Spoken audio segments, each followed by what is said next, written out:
Okay. Should be live here. Hello, folks.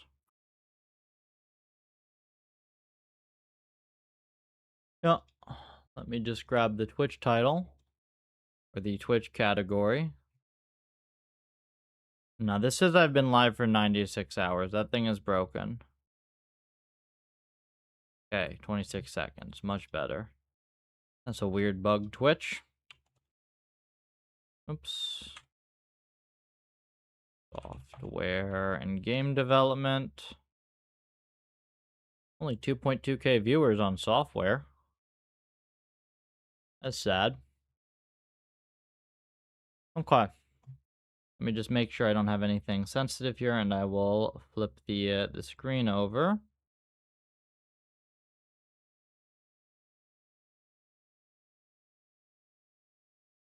Oh, yeah.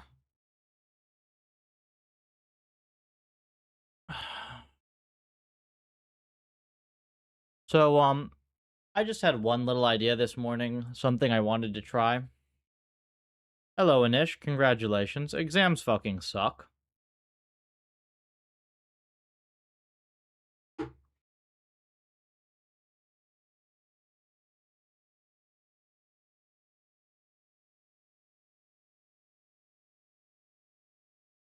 The one thing I wanted to try real quick was the Cleanba style async training.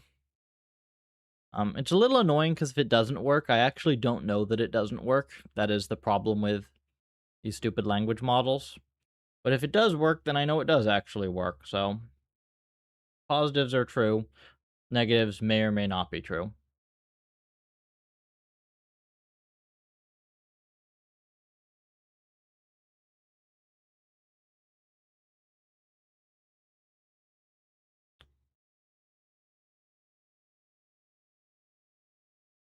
So I'm going to just see if I can spend a little bit of time and get something out of this. If not, we just downweight our assessment of async even more. How have we progressed from exactly 1 month ago? Well, we have self-play in, and we have a experimental... Here, I'll show you.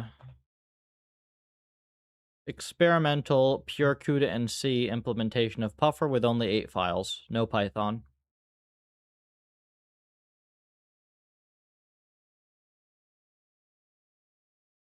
This has sort of been my side project. We've got a big professional project going on at the moment. I've also done some work on self-play. I got some nice robocode policies. I made some improvements there.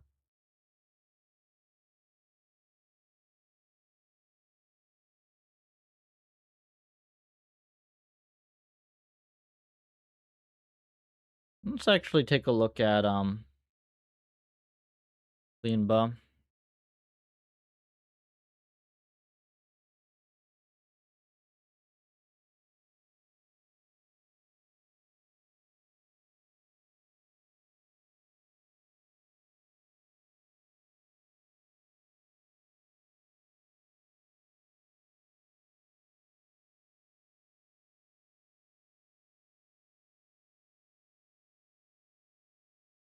How does he make this thing work?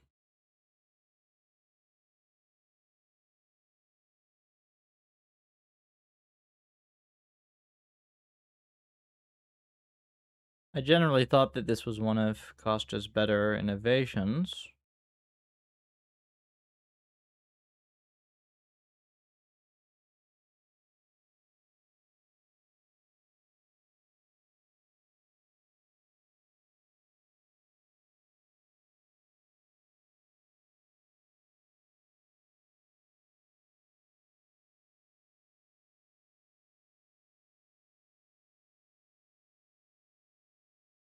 Uh-huh.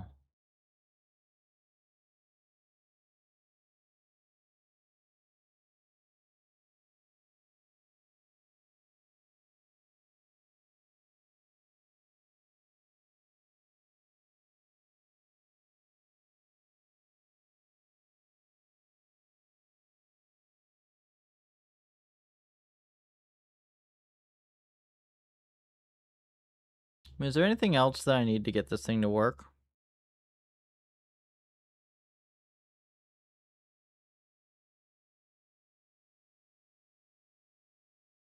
Oh, that's better.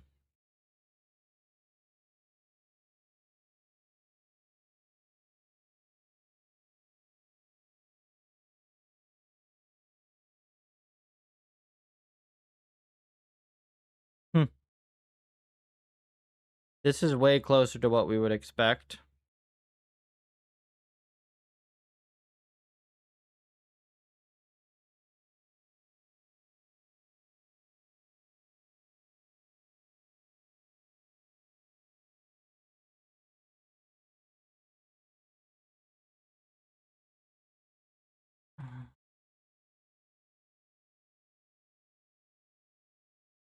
Chicken and rice. That's I mean that's generally solid if you're trying to lose weight. Like classic cut diet. Get some sort of vegetable in there though. Overlapping roll-ups and training? Yes, Finn. And if anybody has a reasonable method of doing that, it will be this paper. If this doesn't work, it's very unlikely that there's anything reasonable. Any fun M's added to Ocean? Finn's working on NetHack.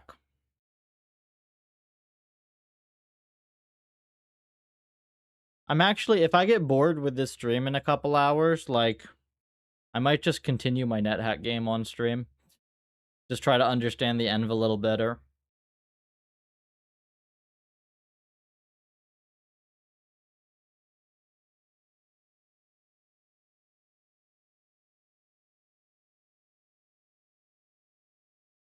I played for like an hour yesterday and I got to depth 7, which is about 2,000 score with a Dwarven Valkyrie.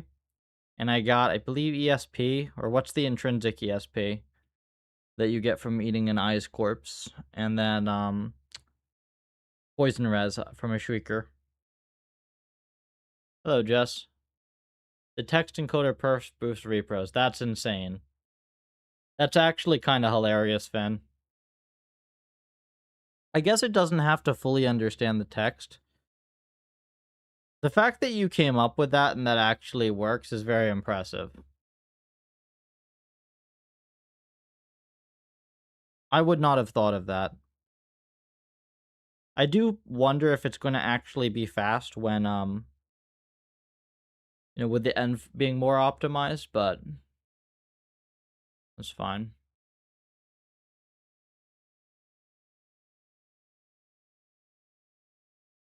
Did I spin up a vast for this?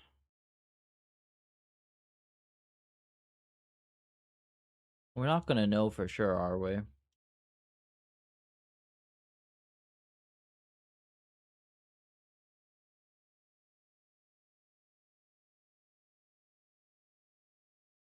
So this is what's on the table. 25 mil SPS training. And this gets us our 3 seconds.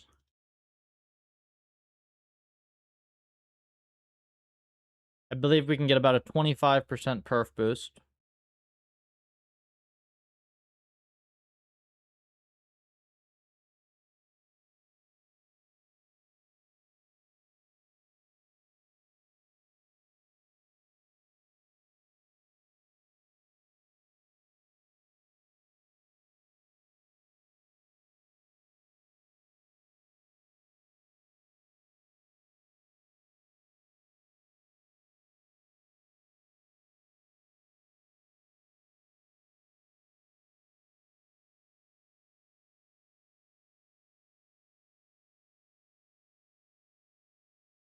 Any old games that you guys want to do bindings for instead of exact ports? Like, NetHack is awesome because the whole thing is C and it's relatively fast. Just, like, look for complex, interesting games that run very fast. It's pretty easy for anything open source to just pull it and benchmark it and, like, run it headless or run it whatever if it supports that. Well, presumably anything that's, like, CLI-based is at least has a chance to be good.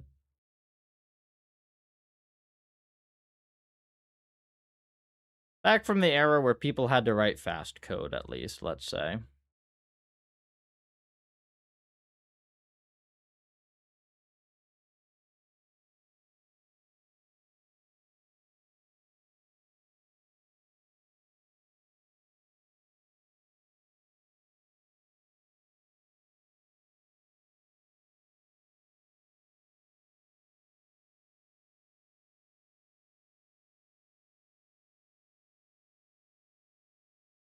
Quake? Could be. Little tricky as a first-person shooter. Do that with state. I think even like Doom, if you get a good bind for Doom, you can do Doom pixels at a couple hundred KSPS.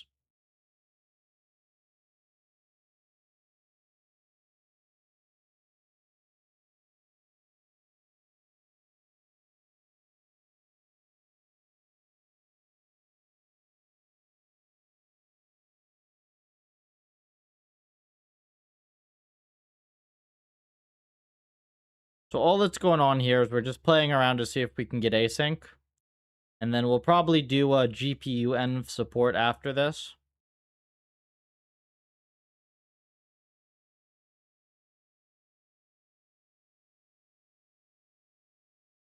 Writing the game from scratch. You should not be just you should be porting it if there's source. Is there source for the game, Convert? Okay. That has a chance to work if you set it up smart. Um, these LMs cannot just, like, implement a game without source.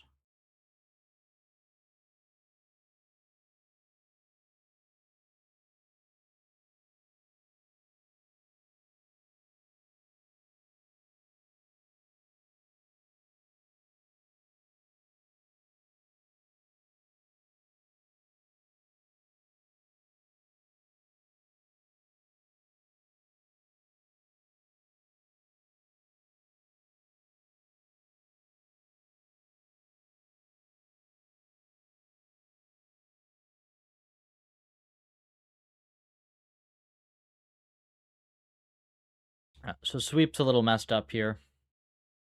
Important to catch that, since obviously, if multiple things diverge at once, not good. Where was, this was a little sad.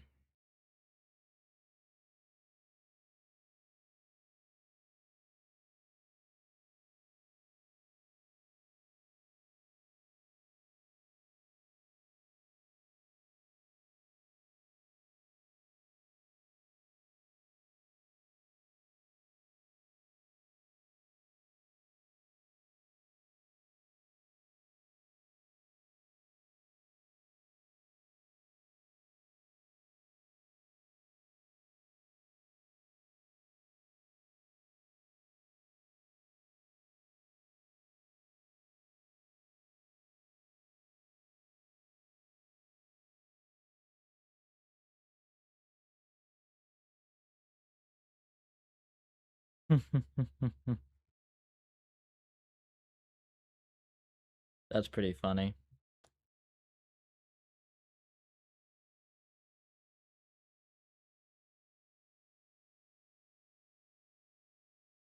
Some speed improvements.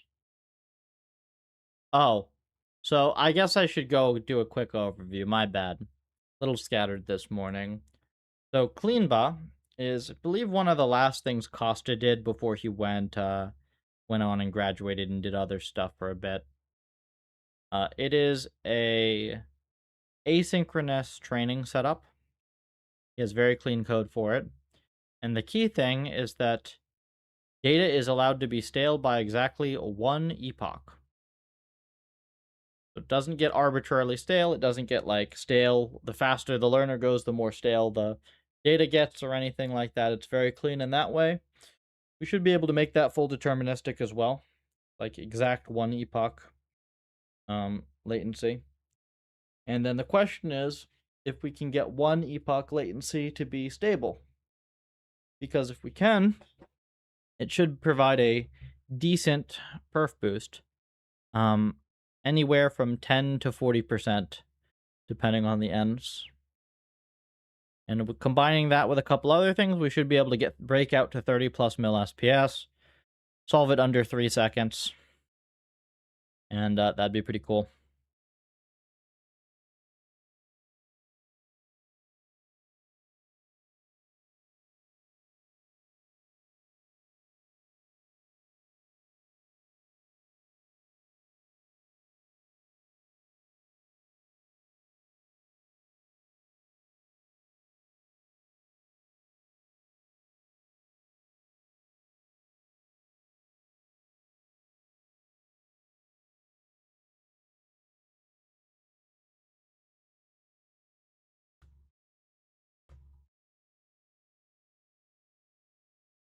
What are my options for training from my Mac? 4.0 doesn't support metal anymore. There was never metal, so we never had metal support, my guy.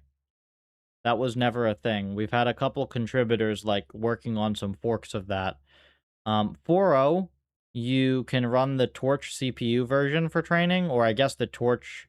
You can try the Torch Apple Silicon, Torch MJX, whatever the hell it is, support that they have built in. From 5.0 plus, there just is not going to be training support on CPU like that. I will say that we will give you very good eval support. So the evaluation support for models actually gets better in Puffer 5 for CPU machines. And then for training, you just go rent like an 8-cent GPU an hour off of Vast or whatever. There's no realistic way that I can give you good CPU training without adding a crazy amount of code.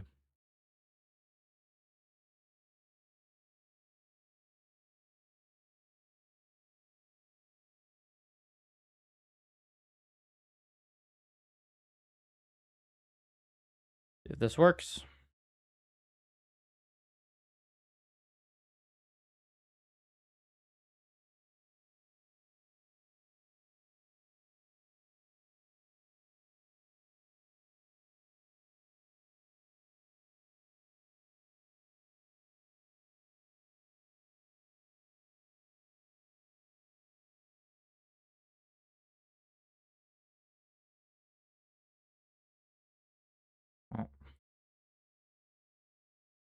I will tell you, I did think about it for a while. Like,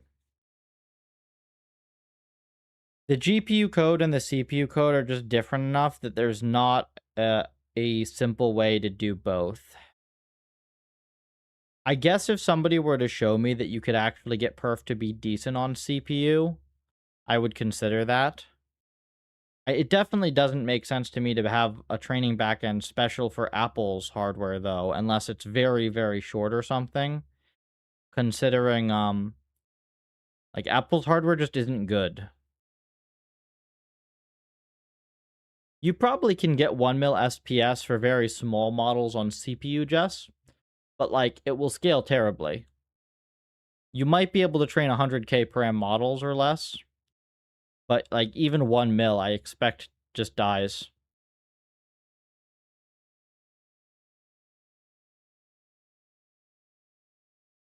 Actually, here, in the meantime, we'll back of the envelope this. Oops.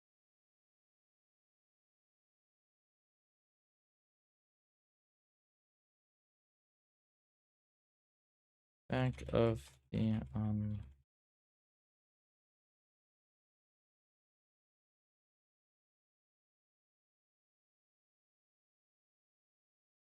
I guess we'd assume FP32 as well, since they don't have dedicated,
oh, ARM. Cool.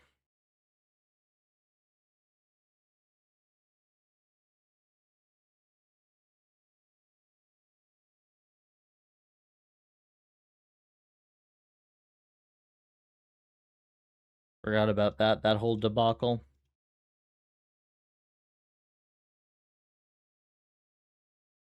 All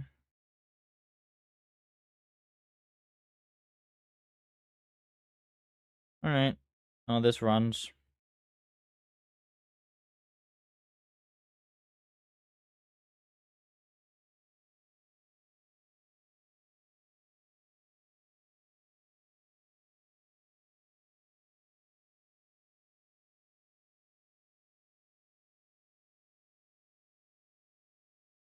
Yep, this is good. That was this bug.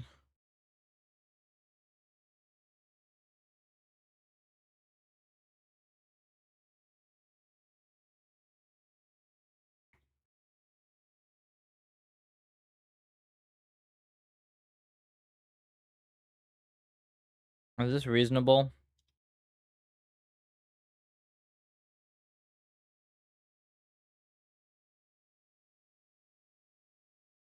I like how you just Google flops and it doesn't know what a flop is.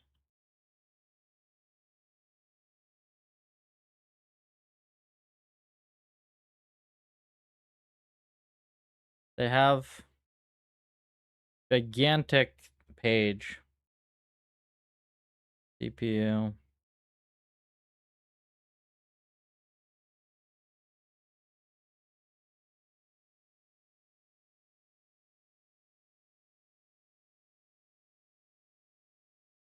Here's this.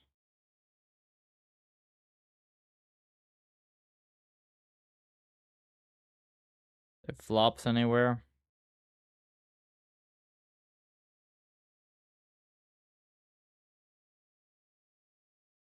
Is this it here? 16 T flops?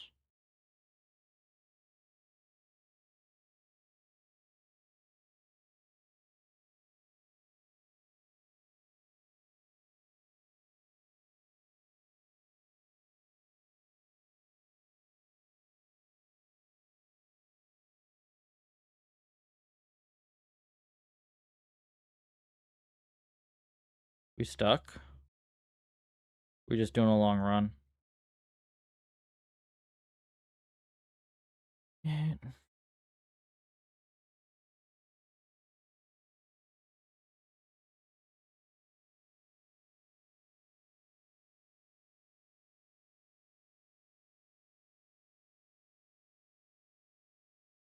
That's a nice change, though. Okay, so I guess in the meantime, what we can do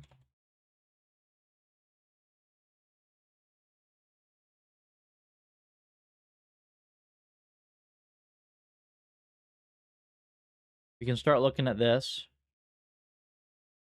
No, and add you especially, like, you definitely don't want to do that. It does not write usable code. The thing that I typically will do for it is, like, for some research thing, I'll just see if the thing that Codex implements actually works. And if it works, then I know that the research idea works, and I just have to make the code not suck, come up with a good implementation of it. But if it doesn't work, I actually don't know that the idea is bad. Like, it can just be Codex being stupid. So it's kind of this one-sided YOLO thing, which can save time sometimes, but you definitely don't even want to trust it on that.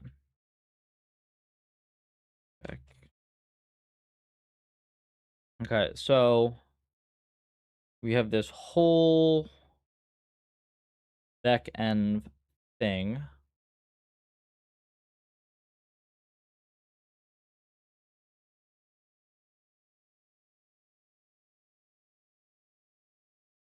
Would we do the same threading thing?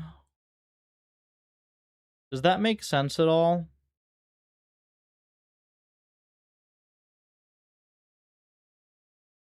Wait. I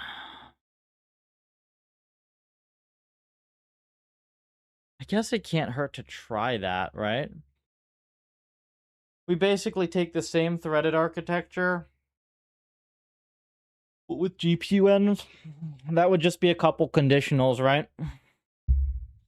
We can try that.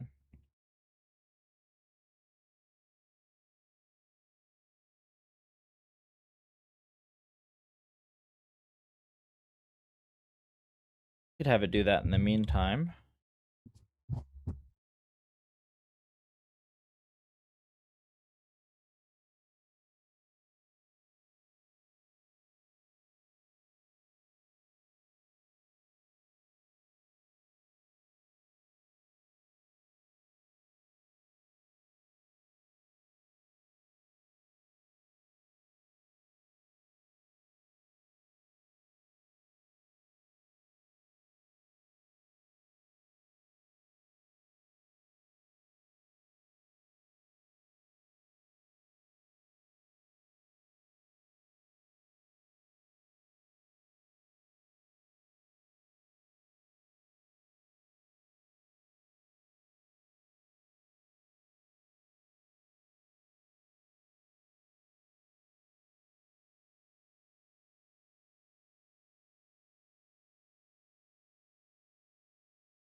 Also, I wanted to see if this was faster.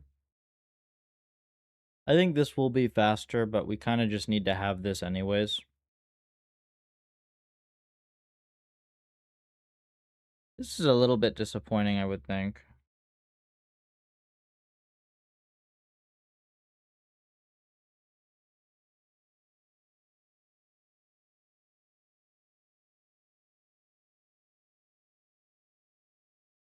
To be fair, we still haven't fully tested protein on the latest code version, so that could be messed up. I want to get some decent runs, though.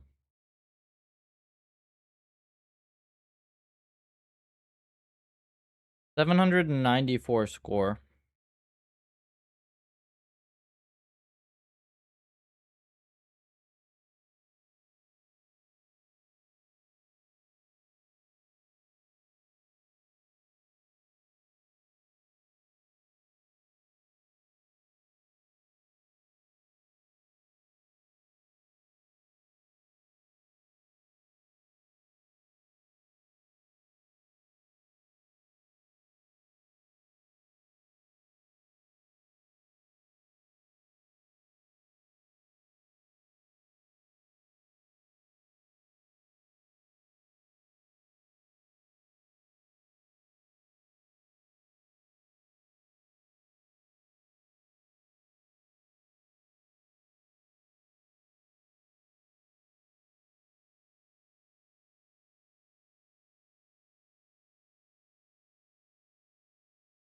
Wonder if there's any details in the original paper on this. Is there like a staleness?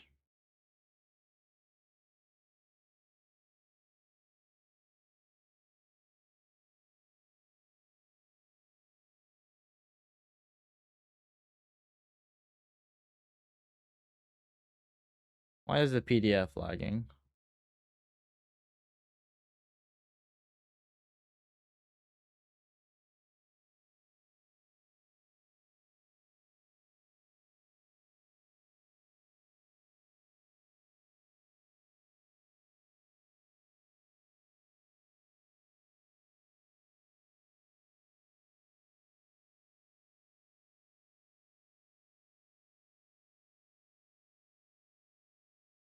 protein. If there's issues, I could take a week. Is this glitzy? I don't know if there are issues for sure, to be fair. I have not had the time to fully test the integrated version to make sure that it's replicating the sweep results we expect. And I'm like trying it on a new thing that I don't know whether or not it works. So there's just two uncertainties stacked. I also haven't gone through to try to minify the code myself yet either. So it should be the same as you submitted it.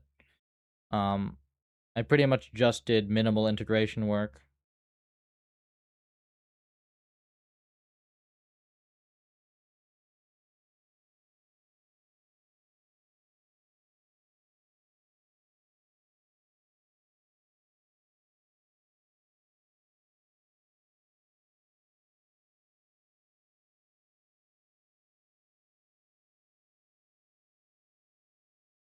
Does he have the staleness analysis somewhere? Is there a clean bus sync?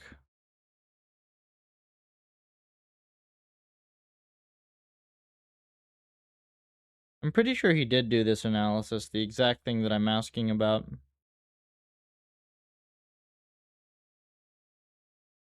Anybody remember this paper? Oh, here it is, right? Clean bus PPO synchronous, right?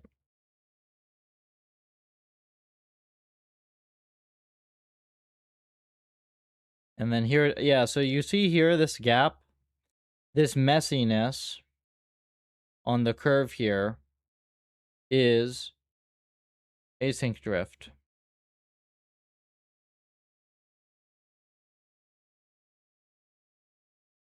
So he sees it here in his own thing.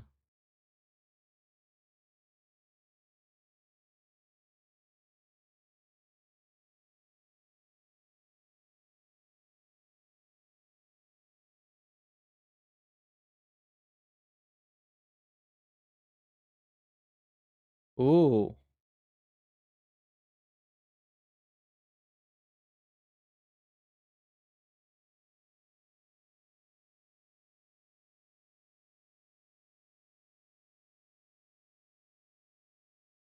I don't understand how Impala is.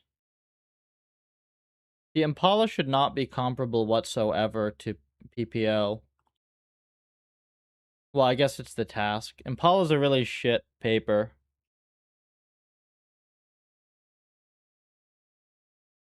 The V-trace correction is just not anywhere near as good.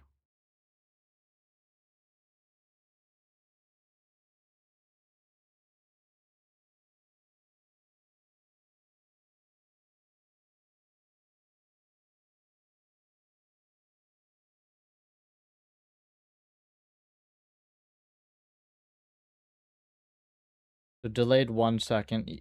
This does suggest that very small... Yeah, very slightly off Paul is very hard. Right?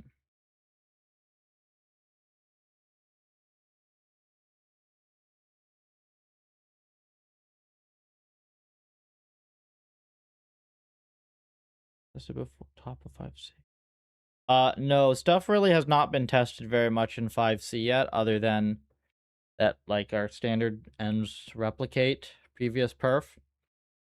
I also made a change lately. I haven't tested 2048 and stuff on with the way we do RNN states, but it should be fine.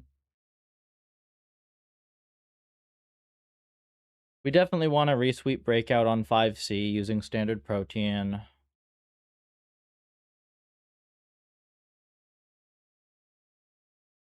I'm playing with a few different things on this now.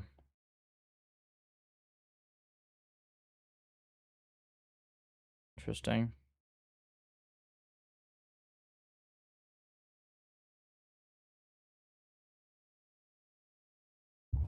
A little bit irritating.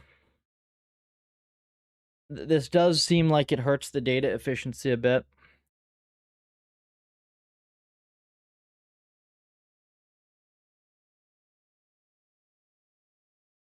I just don't know if I trust that stable.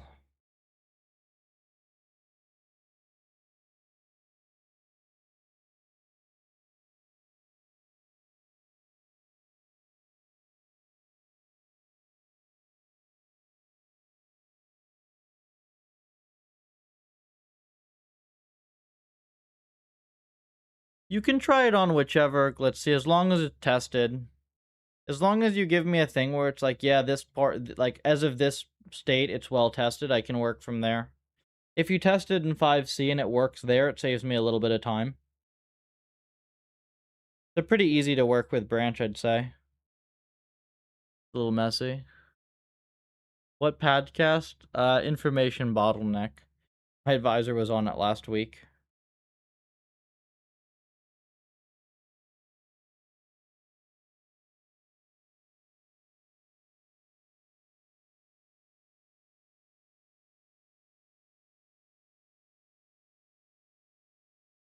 Oh, it was a fun conversation. Didn't go as deep on engineering stuff as I'd expected, but we talked about a bunch of different things.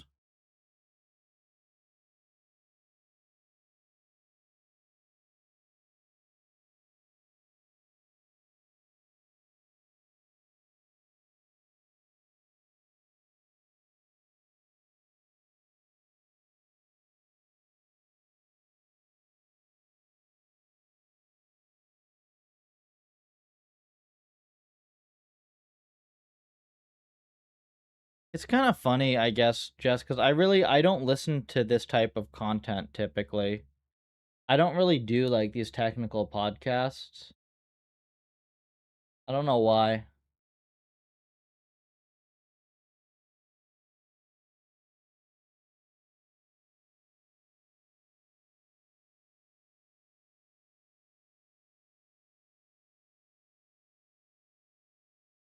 There's 752 at a cost of 10.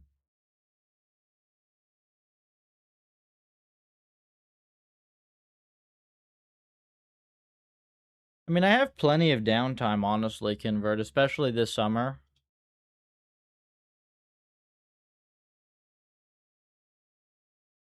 That's also probably true. My entertainment's already close enough in the sense that we use games for all of the evals and such.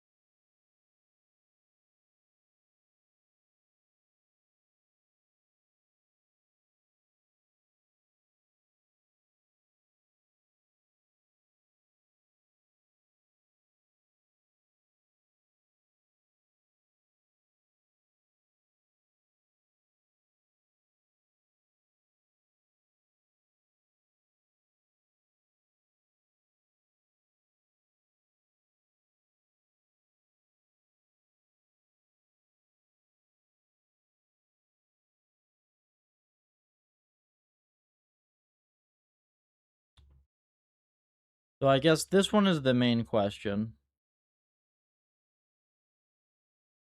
The problem is we can't really keep this without lots of experiments. Though I think since we have it as a flag for the time being, I can at least keep running these in the background.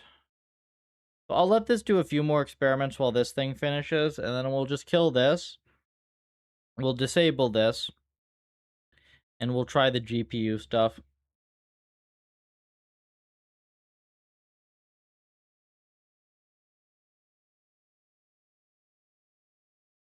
Just like a few sundry things I've been wanting to clean up, you know?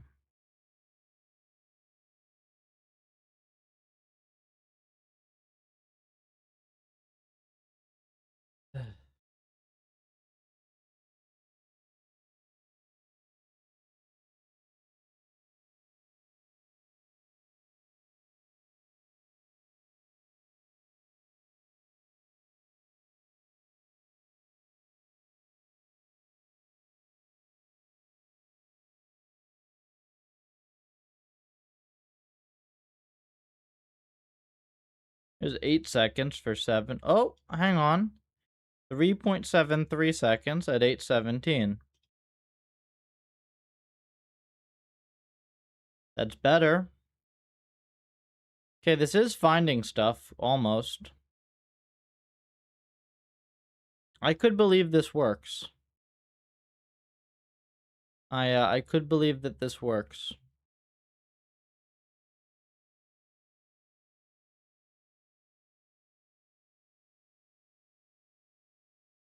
This would probably shift the balance of training data a little bit.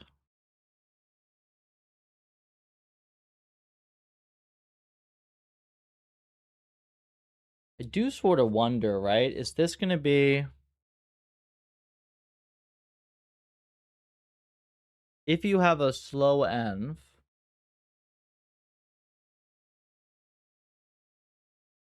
you kind of get some anti-synergy here, don't you?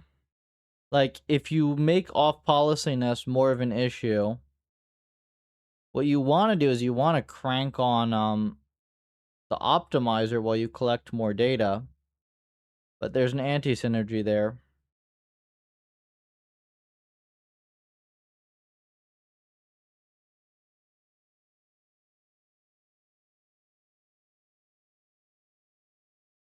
I need to look at PPO again.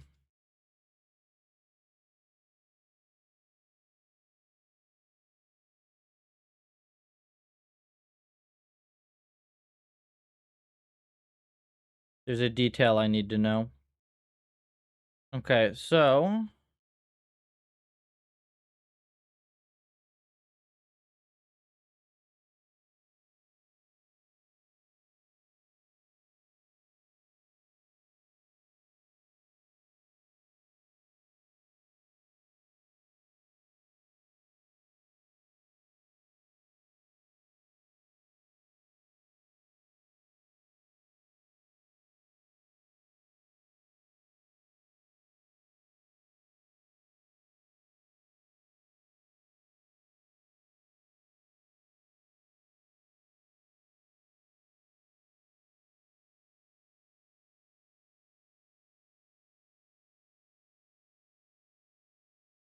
okay, I need to actually then check. Do you clip compared to the new Paul or the old Paul?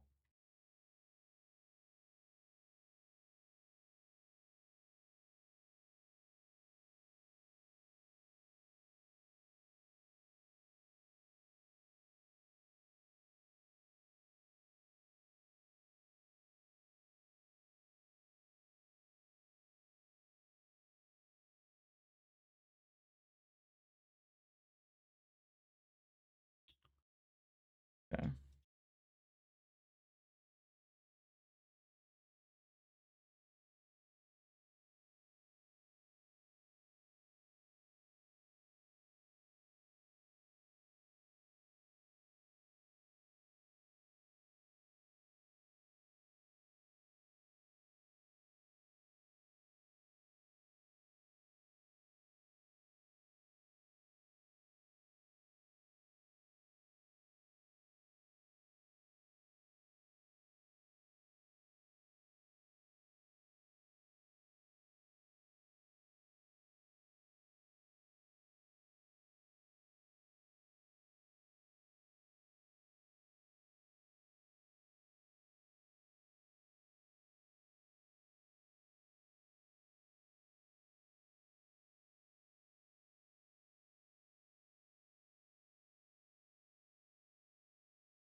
I see.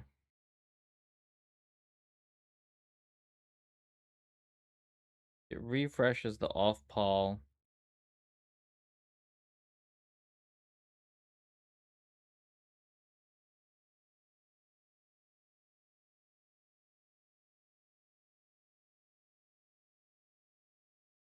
Okay, we might be able to mess with some stuff there. I think I'm satisfied with this for the time being.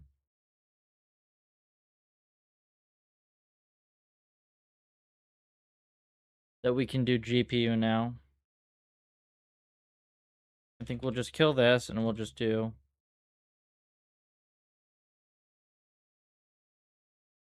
breakout. Comment all this.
Oh yeah, there it is.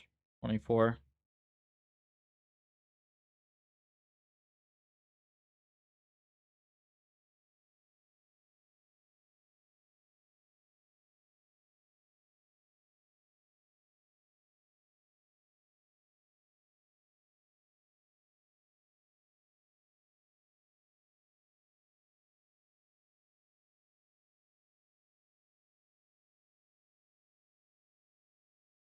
Okay, so that does get to 24 mil.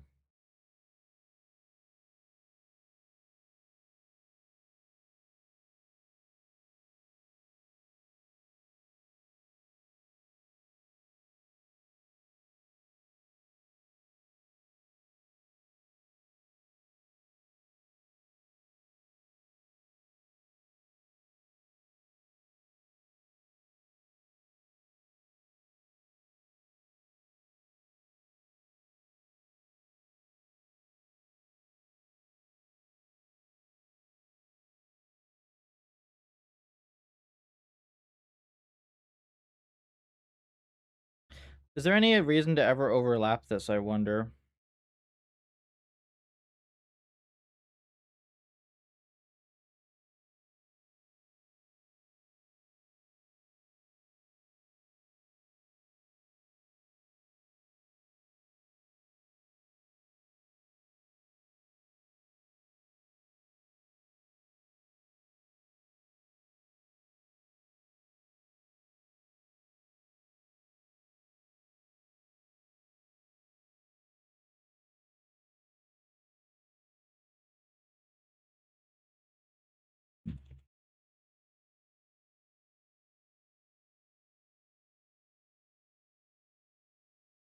I think probably this is wrong path, right?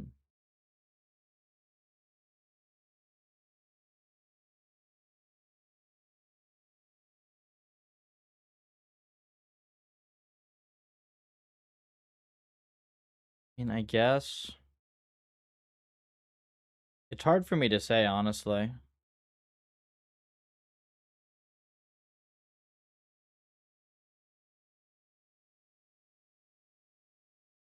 I think you still...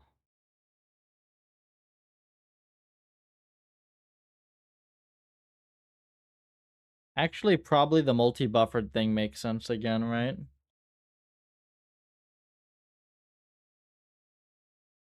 Does it actually? No, it depends. Complicated trade-offs. Complicated trade-offs.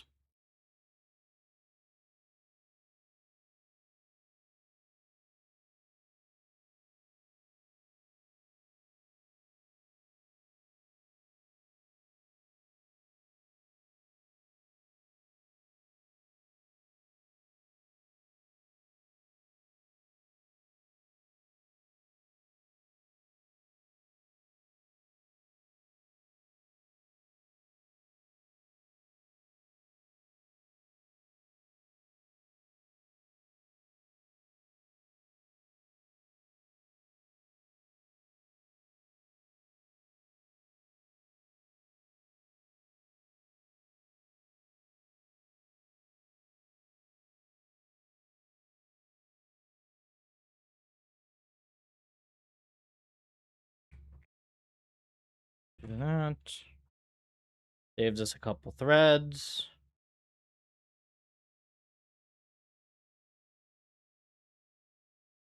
Oh yeah, also Jess, Bet posted a picture on X. He I don't know what the hell he spilled on himself or what he's doing, but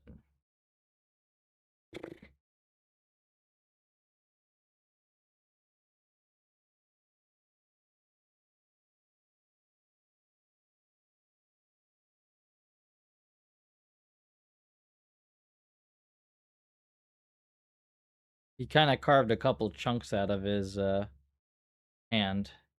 Small chunks, but you never know how much surrounding damage there is with that, right?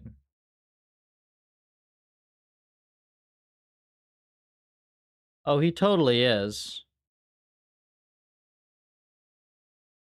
But whatever the hell he's been working on lately, he keeps hurting himself doing it. Sliced his thumb before, like pretty bad. I don't know what he's doing.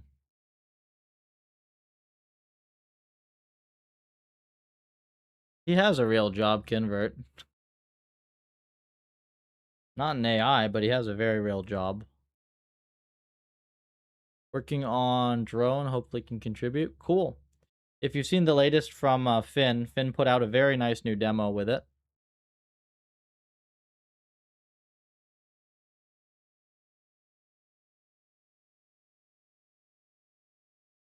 Where's this crap from? Latest from FBR was some random optimizer stuff he did.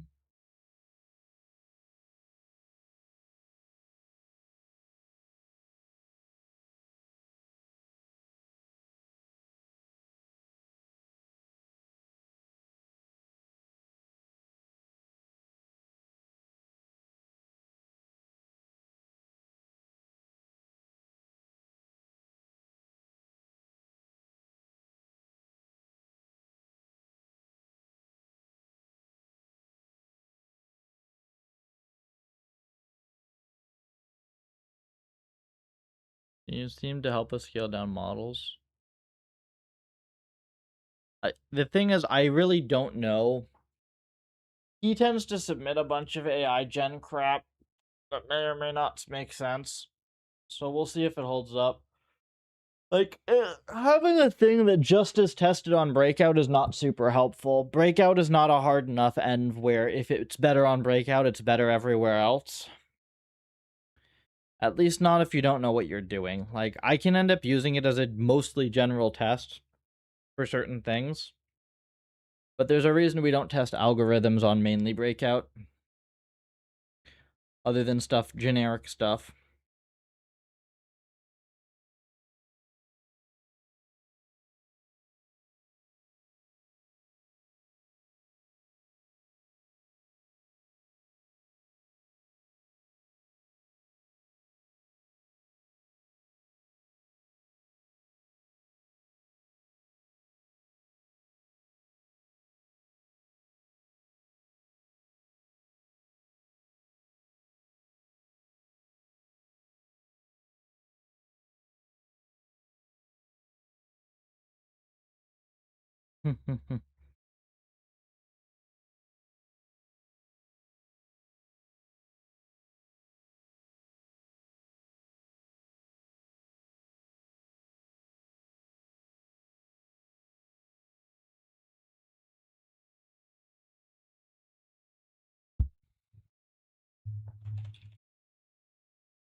Literally takes years to unlearn this crap as well.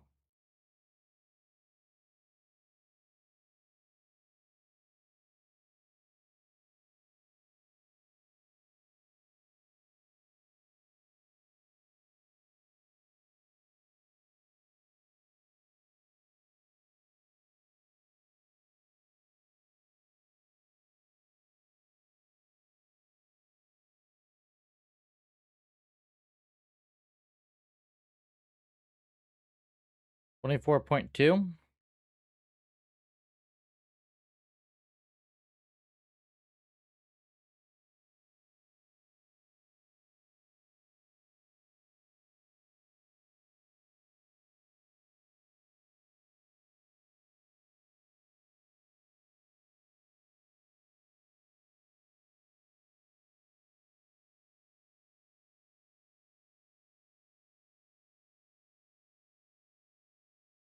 Would you be cool to review the chain reaction, Env? I could do that. Let's take a look.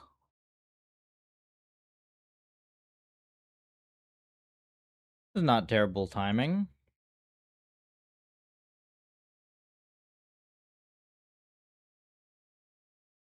I have not actually played this game. Is there a link to where I can, like, play this thing? Chain reaction game. Is it this one?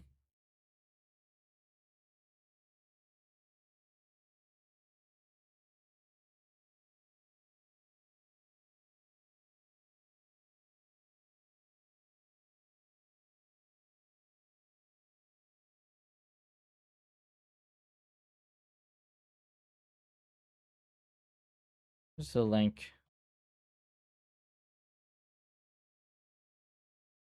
Usually on Android, the OG one.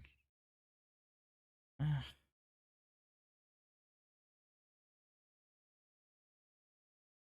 not doing this thing. Okay, I will just see it on yours then. Let's see.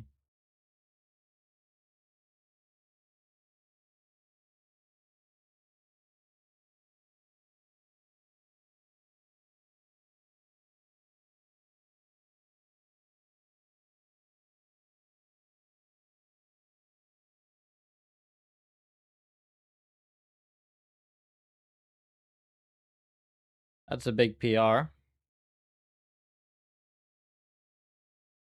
Take a look. Self-play game. Self-play games are useful. We do need more of these.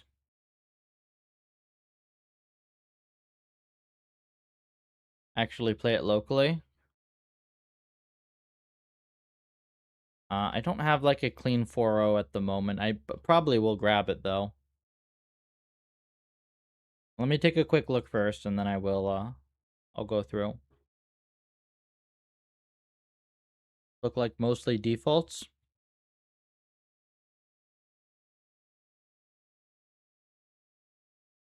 Okay, 4.0 style binding.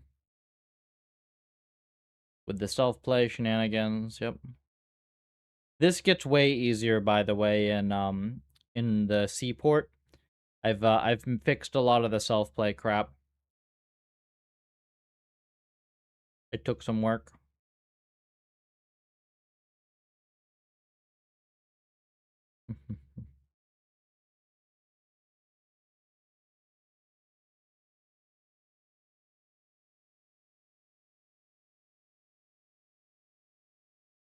Is this... Forget if this is okay. I think this gets called once over all M, so I think that yes, this is okay. We call Vecin it only once, right? Yeah, I think that this is fine.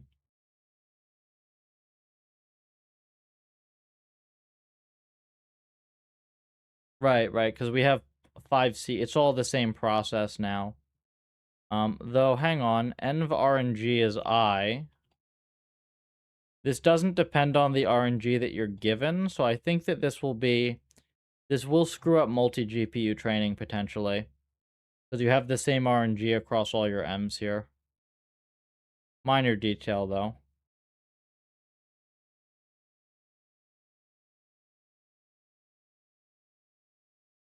Not a fan of one-lining conditionals, but this is generally fine.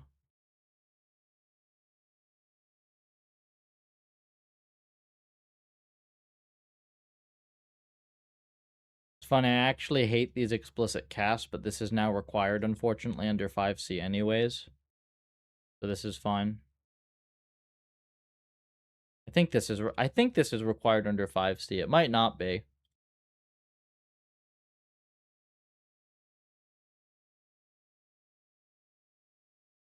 .5C. So I'm working on Puffer 5. I have the Puffer like 5C branch, which is just Puffer 5 in C. So there's no Python at all. That's been my latest project. Not exactly a super stable branch or anything, but I've been working on it. Why is it required? Because we run under a single compilation unit. So instead of the envs getting compiled with GCC and the trainer getting compiled with NVCC and having them static link, the whole thing gets compiled under NVCC. So that requires that env code has to simultaneously be valid C99 and valid CUDA. Which that might sound annoying, but it's actually like there's kind of one common place where the cast, you need an explicit cast, and other than that, stuff just works. I don't actually think it's here, though. I think it's specifically the Void Star cast that is not valid. I think this is still not needed. I think it's when you allocate memory and you let it autocast, that's not valid. Valid C++.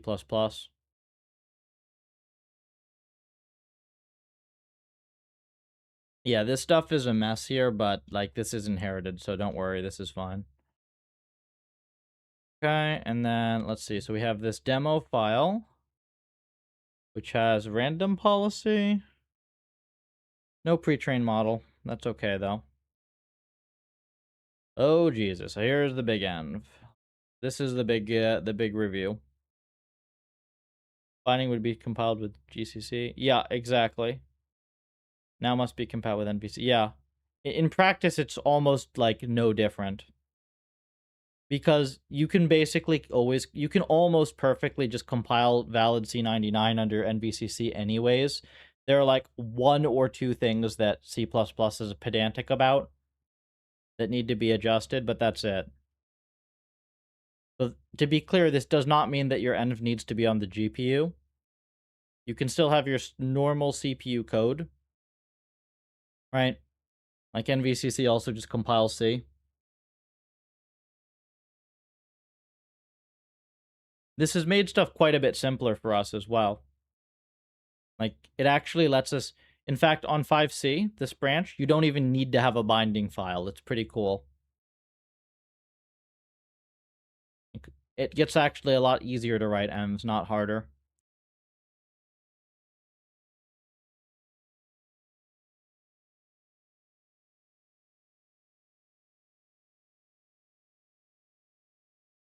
This is from... So if you see this type of thing from my earlier demo code, this is what from when I was new to C. You don't ever need to two-line this. You can just type def. You can do this in one setup. But it's not a big deal either. You also don't need to prefix your macros with a name like this unless it's something like size or whatever, where there's obviously going to be a name conflict. Yeah, the cool thing is because we only compile one env against the trainer, you don't have to worry about name conflicts against other envs. It's literally just name conflicts against Raylib and our trainer. We can have nice shorter names.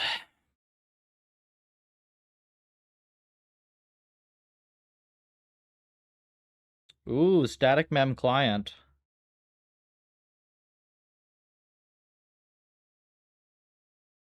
I'm liking the static mem client, though. That's nice.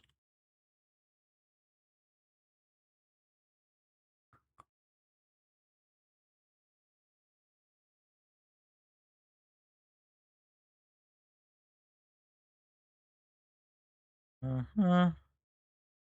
This stuff is garbage, but this is not your fault. We have fixed this in 5C. Basically, whenever I like merge stuff in and I port it up, if I apply a breaking API change to your env and your env was like reasonable compliant with the previous one, I just port it up for you, so you don't have to worry about that. Because typically the changes that I make are simple enough that you can literally just LLM auto port it up without even making a mess. Like, the API changes I introduce are very, very simple. Sometimes I have to like manually fix a couple things, but not much at all.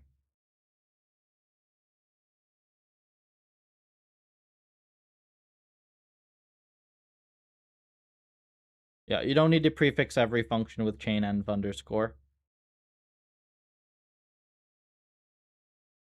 The only thing you have to not do is name your method step or something, because like if you name your thing like any 4-character word or something like that that seems generic, you're gonna get a name conflict with something. But that's about it. And again, like if I later introduce a variable that conflicts with a thing that you reasonably should have thought won't conflict, I'll just fix it for you. Not a big deal.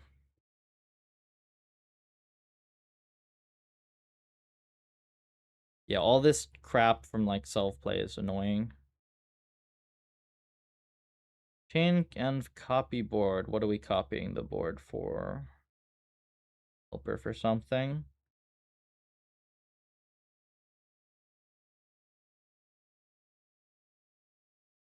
A lot of helpers.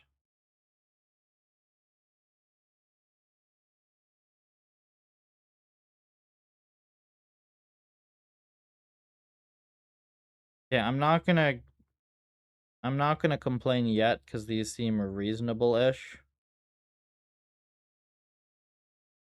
One test that you should apply to your code, though I'm not sure yet, is you should just count the number of functions that you have that are only called once, like only called in one place. That's like a good thing to do.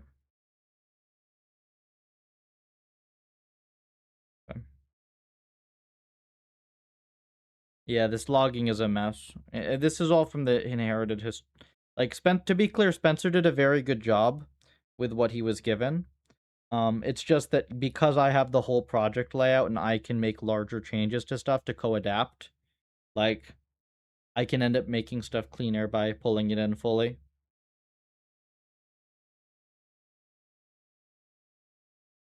And I still want more chess experiments.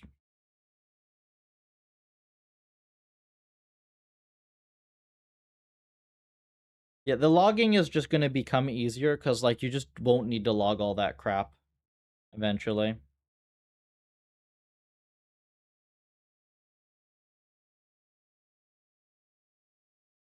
Like, the historical ELO and shit, like, that didn't even work.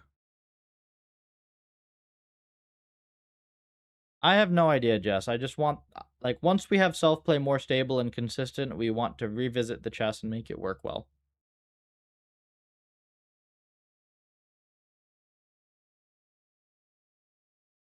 I also have no idea how good I am at chess. I know I'm very bad. I would not be surprised if, like, I went and I placed currently and I'm unironically, like, 300 ELO or some bullshit.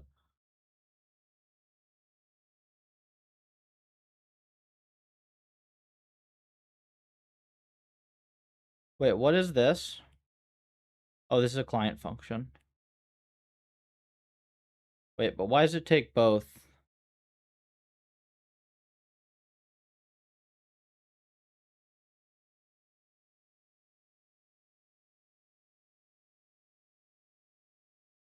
Alright, is this LLM doing things, or is this you being like an OG systems programmer who really likes their const correctness?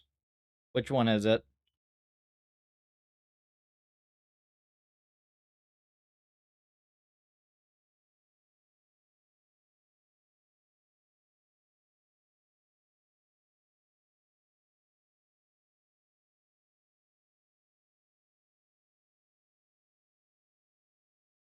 This could be either, to be fair. Because I know that there are some, like, OG low-level programmers that really like their const correctness.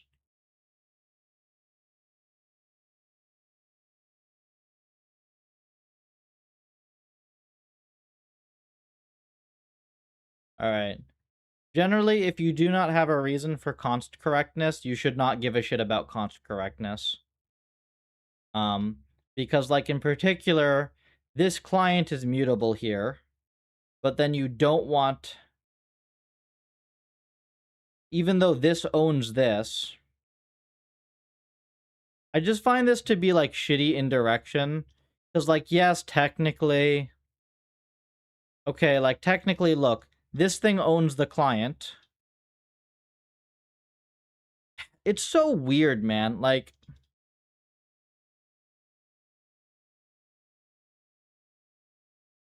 We're saying that the env is const, but the client is mutable, even though the env owns the client and we're mutating the thing. Like, we're mutating the client. Oh, I didn't even notice this all over the place. Yeah, I just generally would not give a shit about const correctness here. Like, you do this when there's a specific performance thing, or like, you know, if you have a static const as like an actual constant at the top of your file instead of a macro, fine. But like, you can simplify a lot of stuff. Like, not everything needs to be static inline as well. Particularly a client function, right? This is like a one-time client function. This doesn't need to be static, or like, this does not need to be static inline. You just add a lot of bloat to your code. Like, look at this, right? This is bloat. This is bloat because this is owned by the env. This is bloat. Literally half of the line is bloat. So little things like this add up.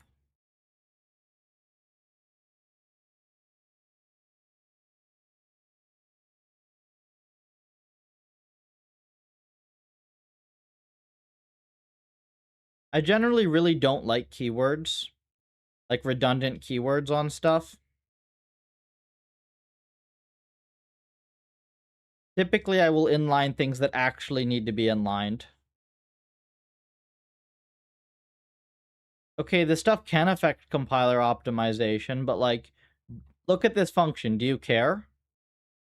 One, you should test that.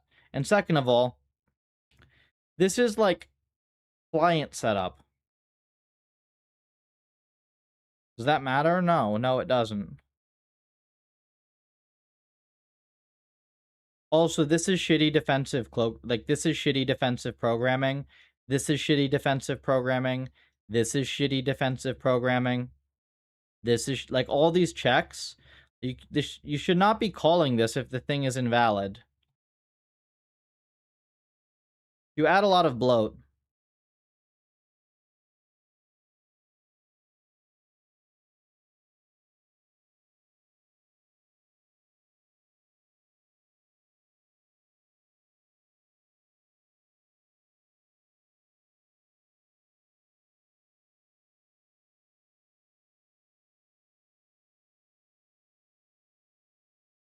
This may or may not be bloat. Like, yes, this is not going to go out of bounds. I'm surprised this is not supposed to just be like a circular buffer or something anyways. So just like thing percent size without the conditional, but that's not as big of a deal. That's fine. Shitty defensive programming.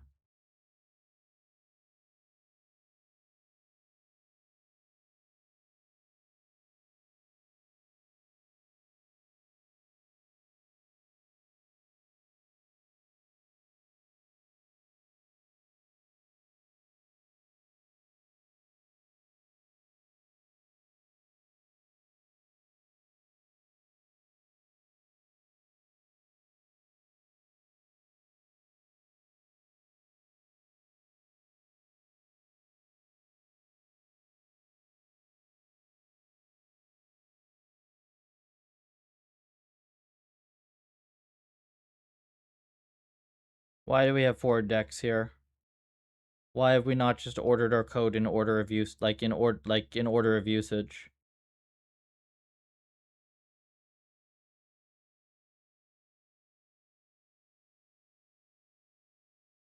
Wait, chain and reward pointer. A lot of indirection here.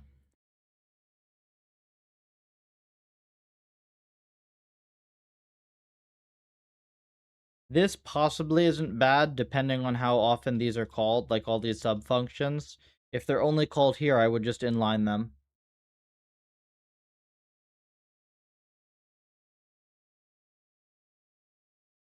Learn from style guide. Yeah, but the thing is the style guides are bad.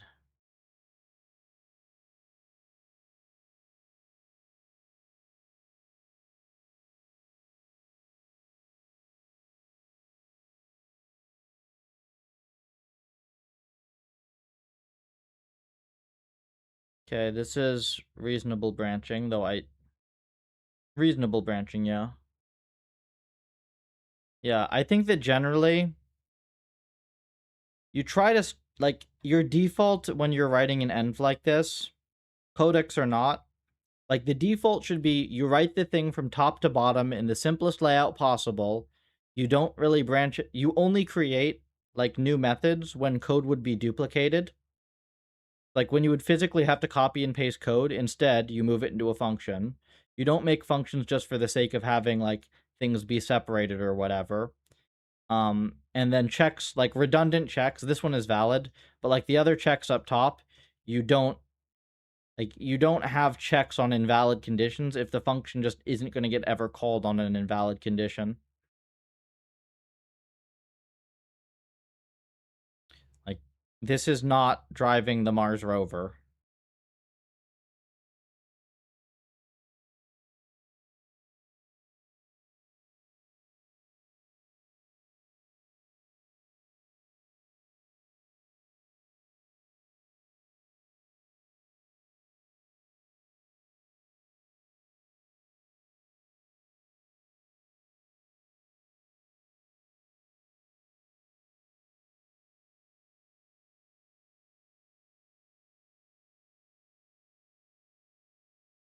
Yeah. Like the very defensive standards, first of all, then there are entire new approaches to programming you should talk about if you need that. But second of all, you should basically only ever need that if your program failing in some weird edge case will either cause catastrophic financial damage or kill somebody. Like otherwise, you bury your code under its own weight. All the prefixes as well.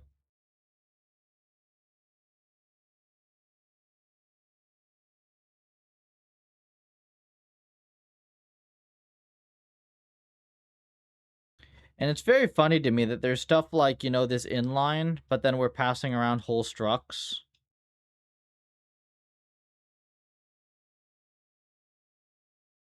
on return.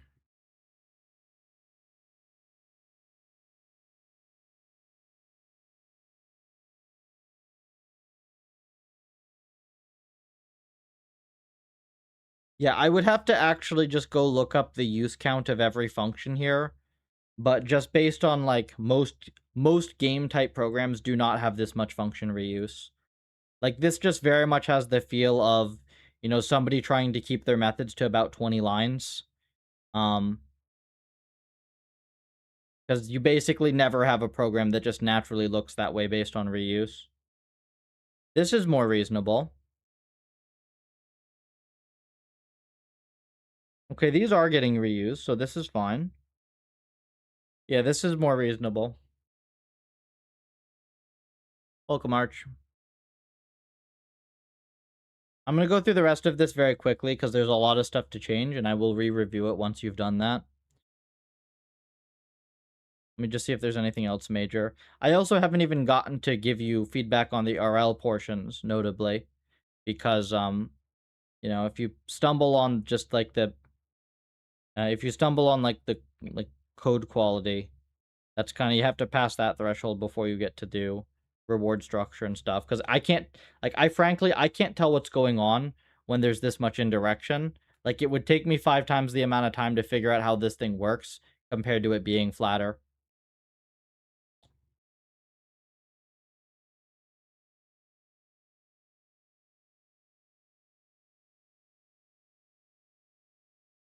With the exception of the self-play complexity not being your fault.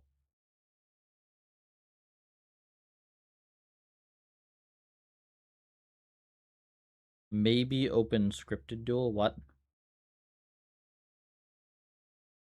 Interesting.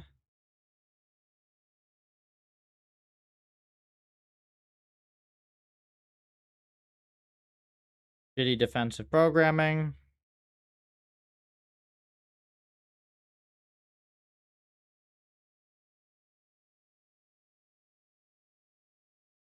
Resets on... Okay.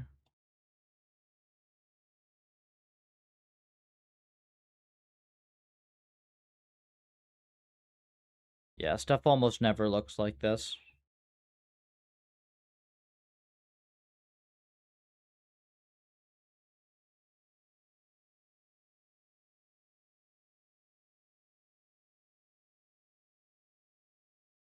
It's a lot of stuff to have to do for self-play.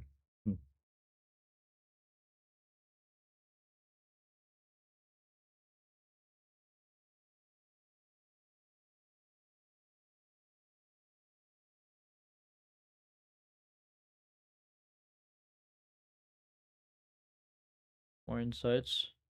What, Jess? Oh, data top to bottom. Direction. As after measuring perf. Yeah. The thing, well, you do want to default to a performance style of programming, but like that's really easy to do and it doesn't.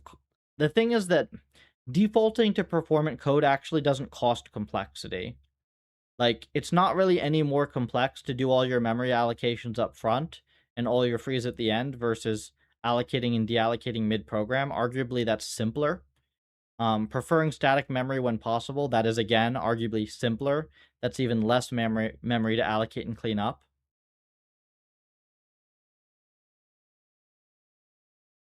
Like, a lot of the just defaults of performant programming cost literally nothing in terms of program complexity. Sometimes they're simpler than the other way of going about stuff.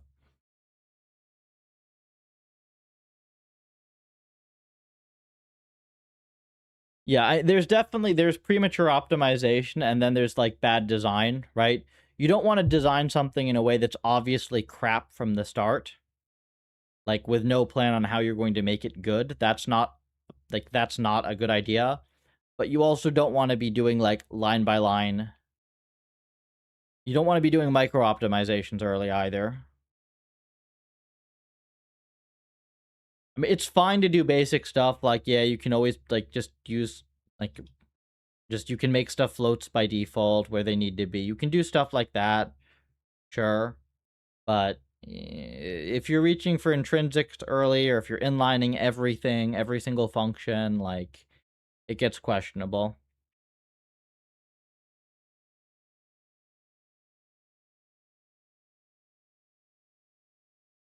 Yeah, we don't care that your program is really branchy. That's fine. It's a CPU. CPUs are good at branching, at least relative to GPUs. Like, we don't look at that. Now, if you know that there's going to be a function that is the entire hot loop of your whole thing, like, maybe don't write the complex optimized version, but maybe set up your data structures in a way that it'll make it easier to write that later. That's fine to do.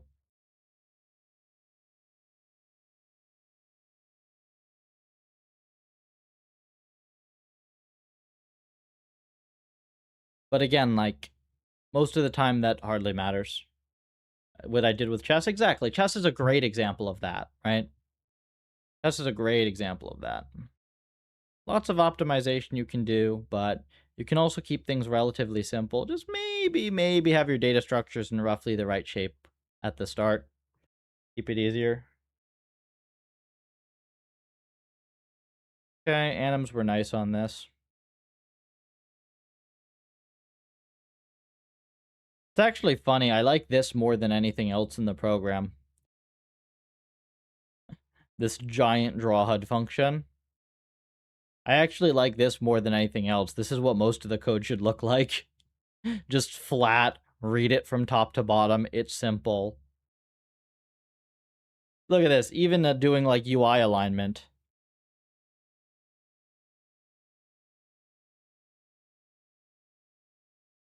Also, if there's anything that's only being used by the scripted agent, that probably goes in the .c for now. Though, if you don't want to put it in the .c, that's also fine, because the .c files are maybe going away in 5c anyways. So keeping scripted agent in the .h is probably okay. Probably okay. This is crap. Don't do this.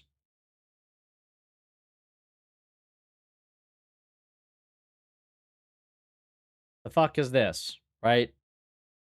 Eh? Because you just made the client. Why? Why? Okay.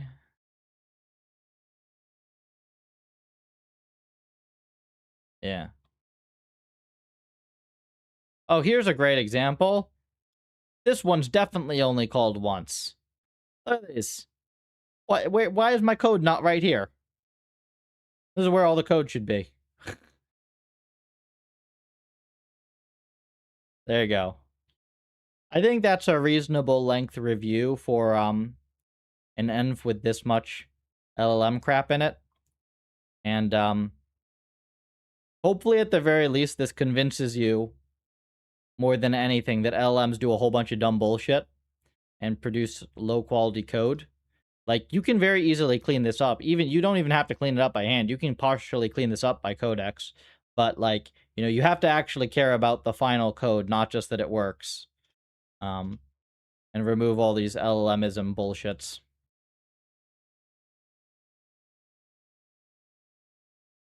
Like, literally just, like, yep, strip all the dumb keywords, strip the const correctness. Anything that's used once gets inlined. And then from there, remove the defensive checks. And then from there, you'll be able to look at it again and see. Usually you find one or two more major things that you can, like, simplify once you have the flatter structure. So, there you are. That's probably a decent setup. Cool env. I do definitely want the M, so please do clean it up. We definitely need more self-play M's. And, it probably works even in this given form, but we do prefer it whenever possible for our M's to be not just functional, but also be a relatively clean, usable code.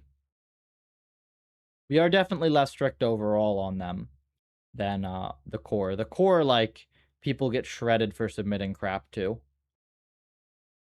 I like LLM crap too.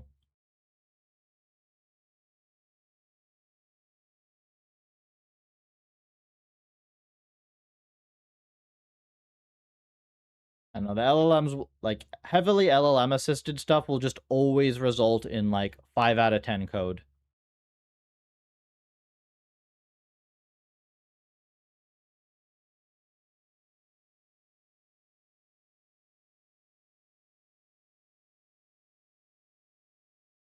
Funny enough, it's probably slightly better than what most Fang engineers will give you, but that's just because those guys are dumb as hell.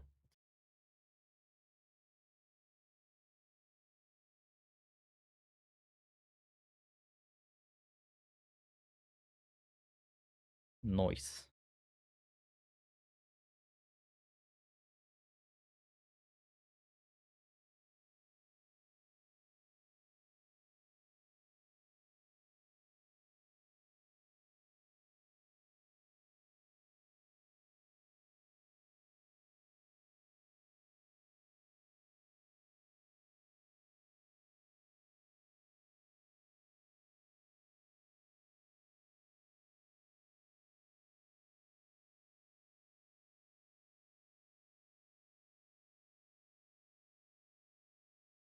Oh yeah, definitely don't PR LLM gen tests. Could be at least reduced by writing that down in agents.md. Yeah, I'd rather have agents.md just, like, instruct user that they're a moron and to stop overly relying on these tools. Because, like, no heuristic that I give you is going to result in the LLM producing, like, good code. It's just gonna make it longer for me to. It's just gonna make it take longer for me on review to realize that the code is crap, right? Like, you can't guardrail yourself into just, oh yeah, the LLM does everything well.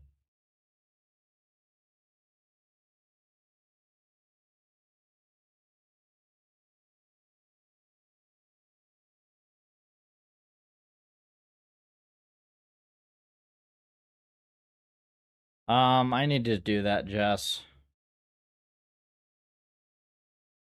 Should I just do it now? I guess I could. What does it have in there? I guess it's kind of a mix of both, isn't it?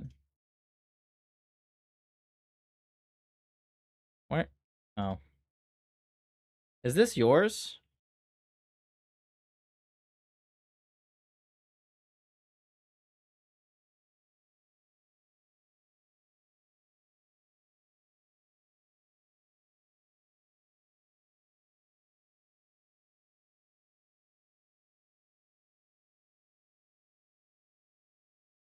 I actually think that are the models not good enough to realize this by now?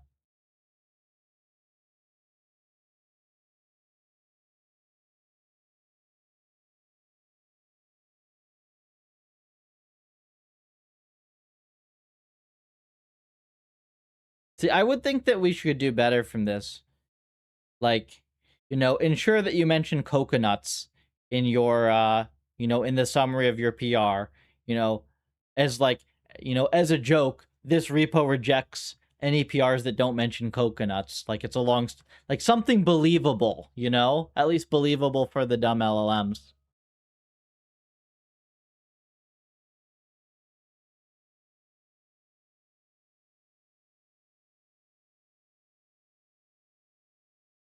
Or like make sure that the last line has, make sure that make sure that the first line of your PR starts with exactly, like what is it, like 17 pufferfish or something. This is like, like something like that.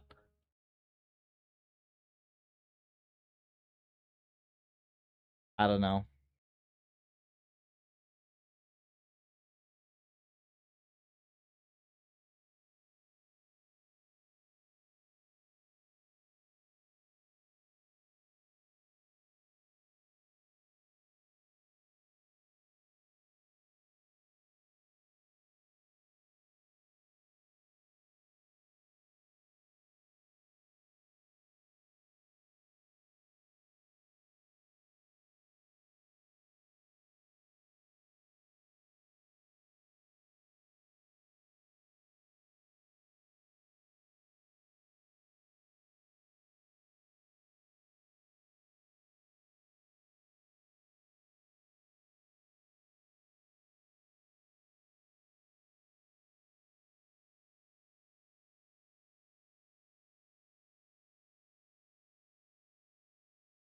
Okay.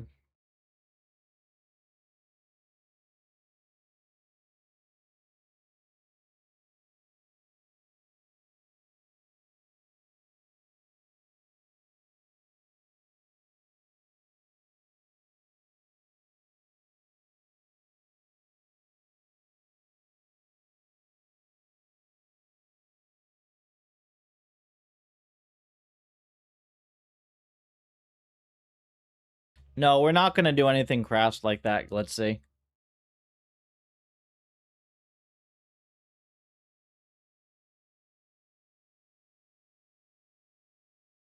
It is enough to make sure that the person who submits it knows that they are dumb.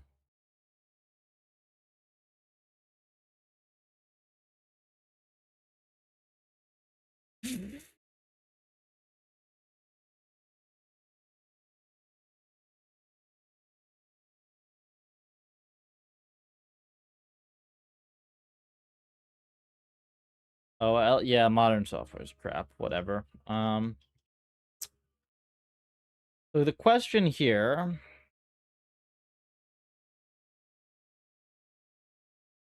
do we want?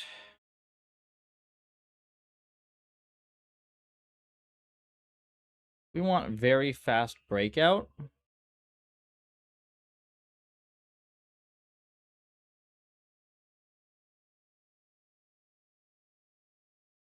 Hmm.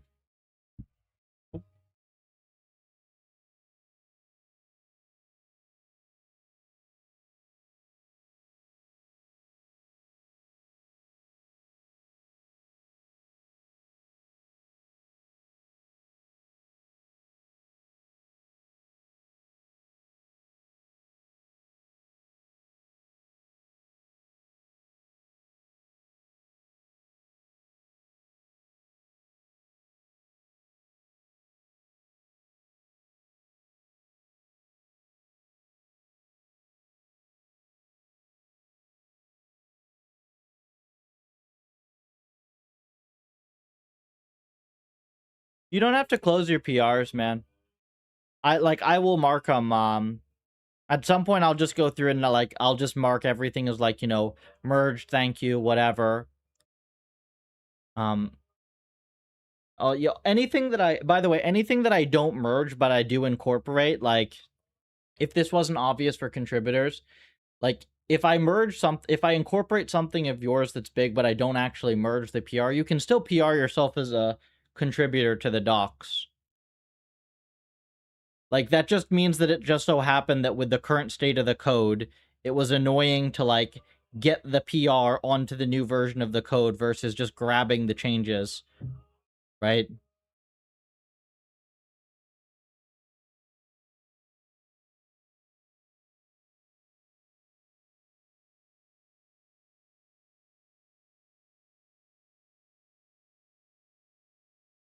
I submitted the PR for contributor thing. I will insta-merge that.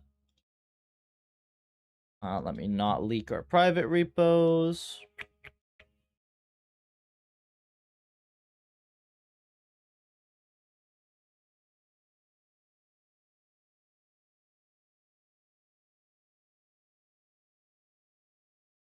Doop, doop.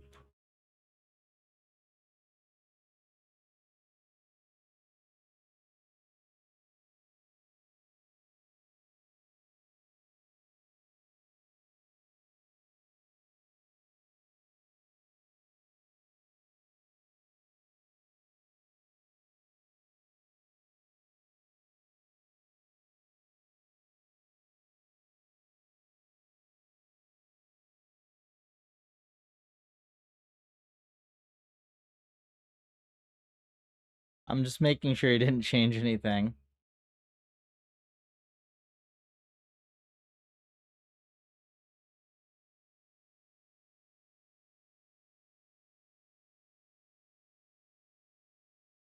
Okay.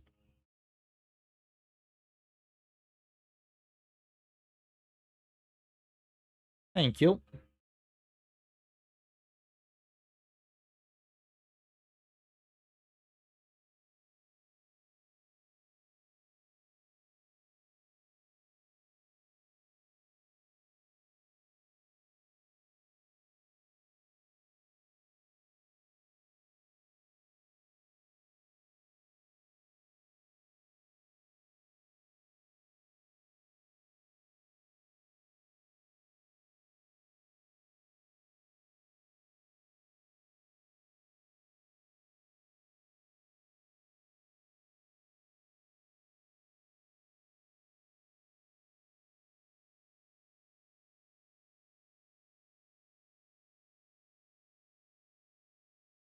Can you coup de graph the env, or is that totally stupid?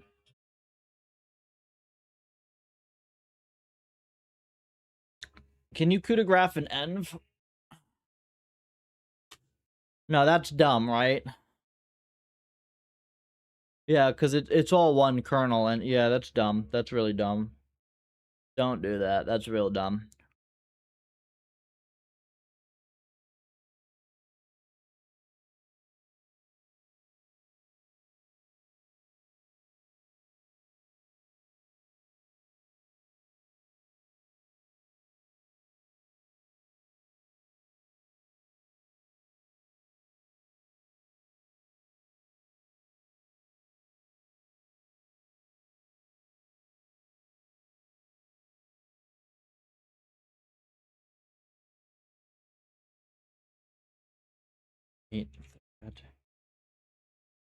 Version.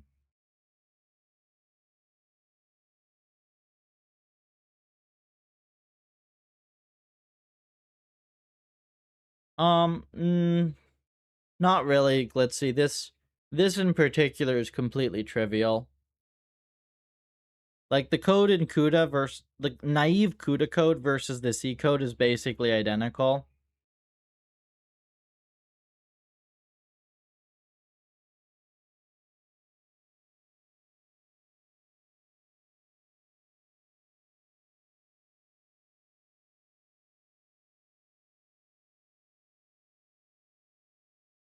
That's pretty funny, Jess.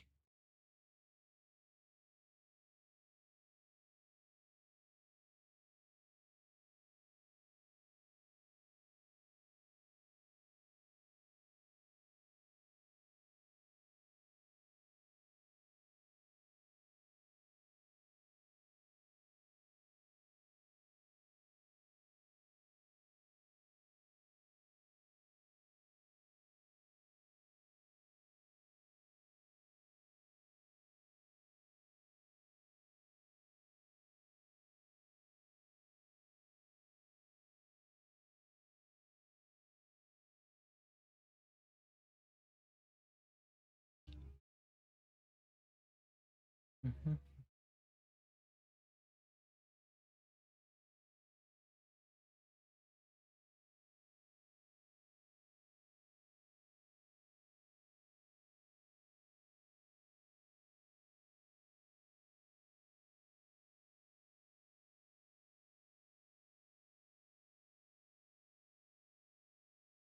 Really?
Okay, so the CPU env is faster, right?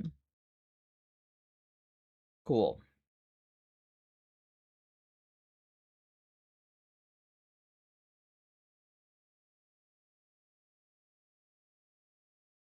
And this gets faster. Break even point is 8192. Cool. That's nice.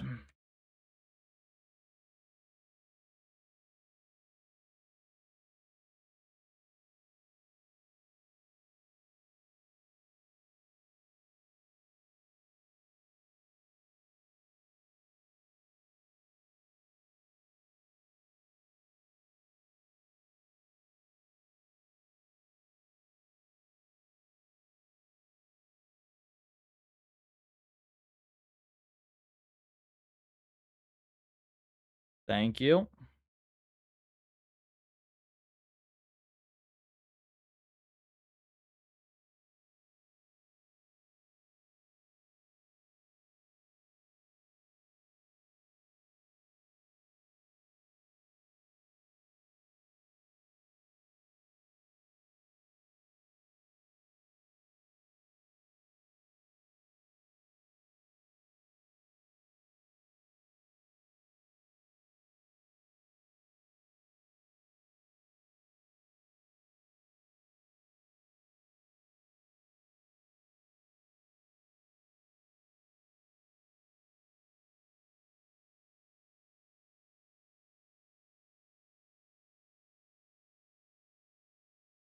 It's probably just the copy bandwidth.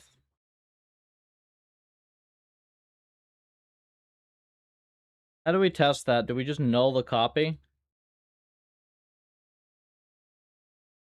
I guess we just null the copy op, right? We'll let it do whatever it wants, and then if it does something dumb, I'll just tell it to null. We'll just null out the copy op and see if that recovers the max speed.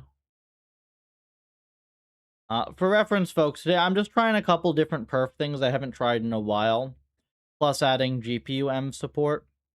GPU-M support is basically trivial to add with the current architecture because everything already gets compiled under NVCC anyways, and the GPU path is incredibly simple. So, like, it's not like a surprise that, oh, wow, GPU works now. It's kind of obvious. Um, it doesn't work better for most M's, at least not out of the box. Like, right now, the GPU M speed is actually about a quarter of the CPU M speed at that same batch size. scales really obnoxiously with batch size as well. Like, it doesn't let you use small batches at all. Obviously, you can optimize. You could rewrite the code. That's much more complex. Rewrite your env code to be more CUDA native. But I'm also just wondering why the heck we have so much overhead on the CPU path. Is it really just the copies?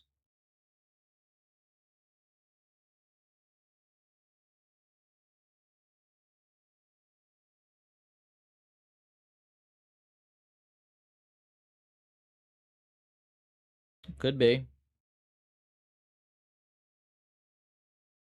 And we also have the async stuff to set up today as well. Online for what, 2 hours?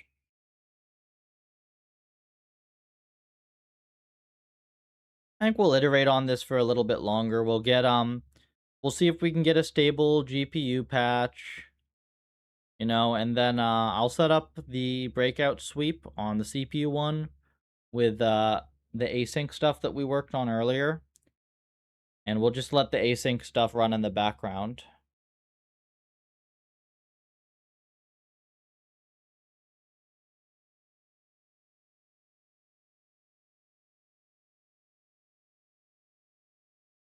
Uh-oh. 8 buffer, CPU rollout only.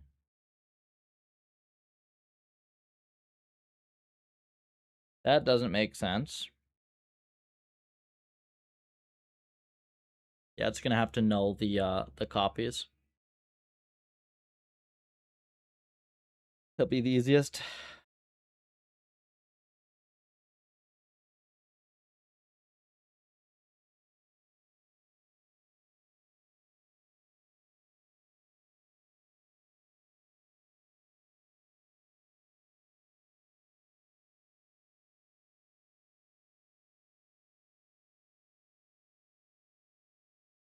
At least it caught that.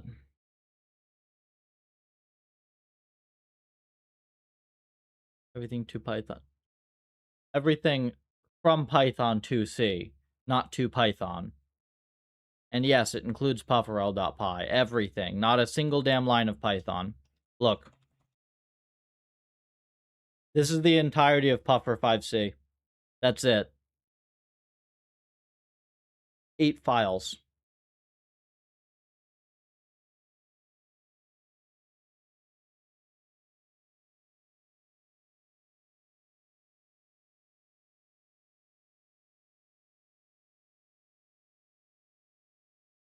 And I think we will likely target a release size of 10K lines, excluding Constellation.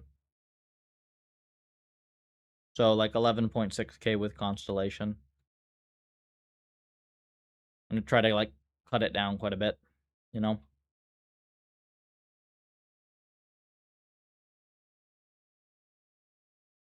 It took me a while to figure out that this was the best simple structure here.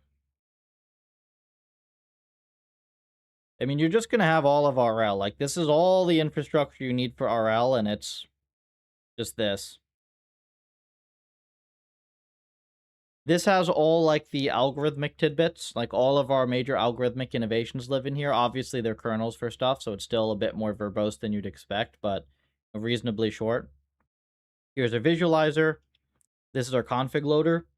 We have a single format that works, that's human readable and works well for configs, logging, aggregate logs for Constellation, you name it. Ocean is task-specific models, so custom architectures. We need to work on this, but they'll live here. Protein is our hyperparam sweep library.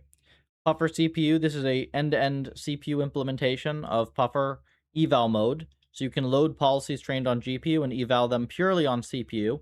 No NVCC, no GPU needed at all. Puffer env is a tiny little just API for Puffer. It's actually like 20 lines. It just gives you the function signatures. The other 300 lines in here are me playing around with having a way to load the pufferfish model in 3D that works nicely. So you can ignore that. And then it's going to be about 5K lines. Maybe we can cut this down quite a bit, though. This is all of our infrastructure. Everything infrastructure is here.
Report to see make it work.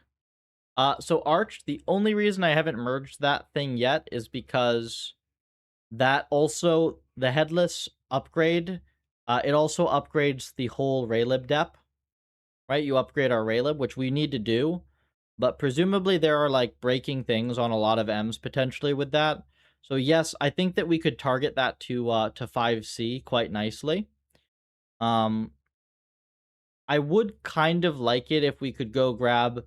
Rayson deleted the chunk of code that manages GIF saving, like the was it Control F12 saves a GIF. Kind of miss that. So I think we probably want to just go grab that file that he deleted and stick it back into the vendored version. But other than that, it's good.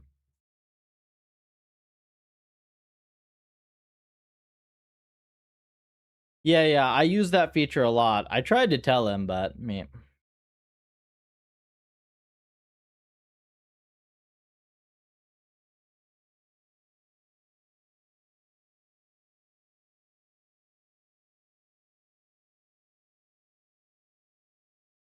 Blah blah blah blah blah.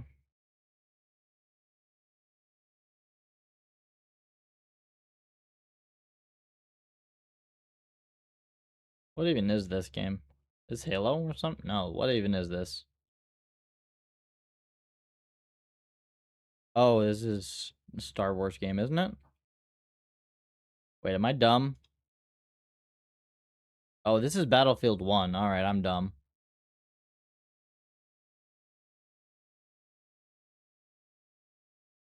It's not even that old. Where's all the cool research on this? Isn't there supposed to be cool research? There's no cool research at all. Blows.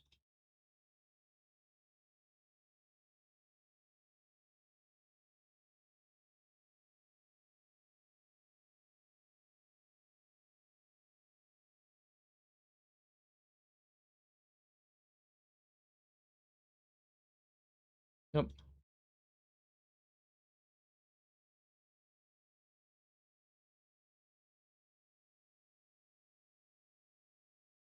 UPR the changes for breaking stuff. Oh, okay, I see.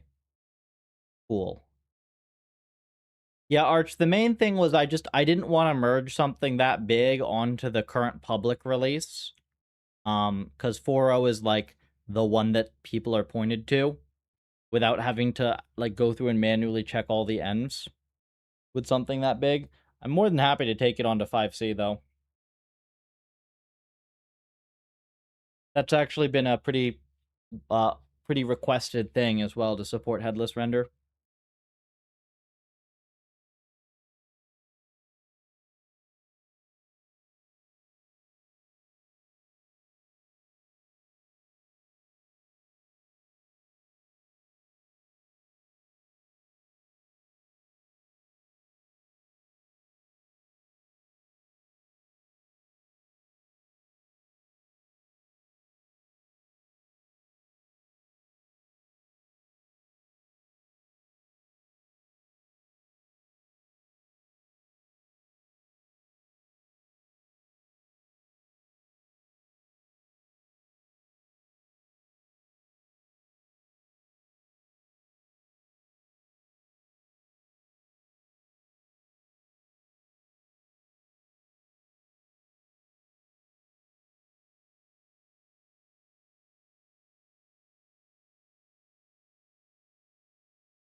Device transfers.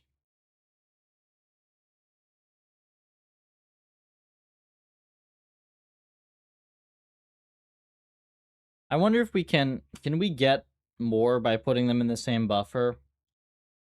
Making it one copy or no?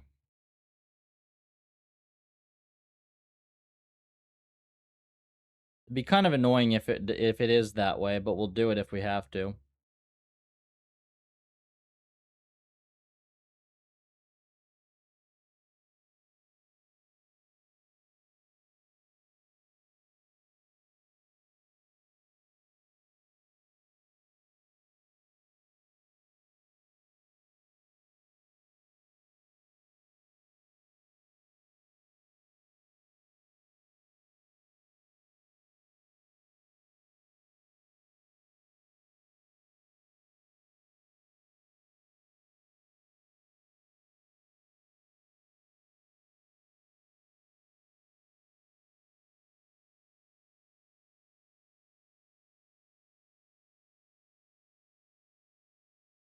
Yeah, I don't mind merging it to 5C. Like 5C is still dev.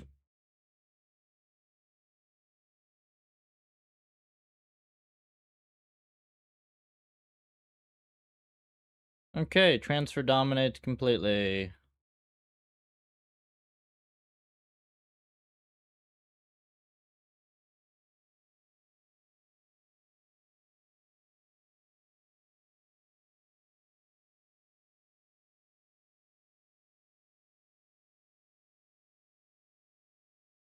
Hmm.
This makes sense.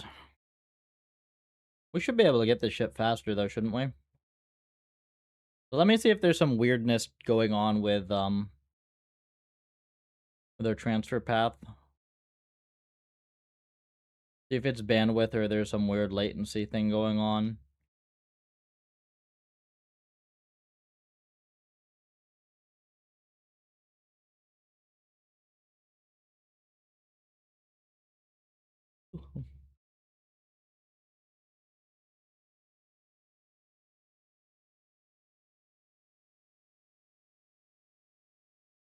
We should be able to get way faster after all, right?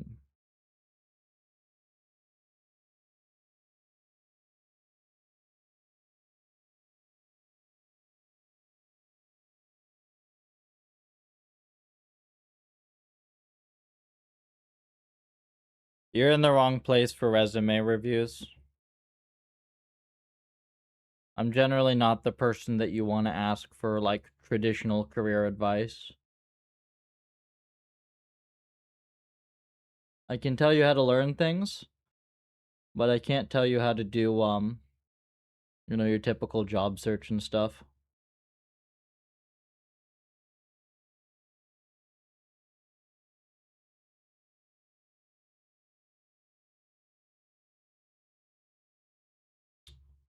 Ooh.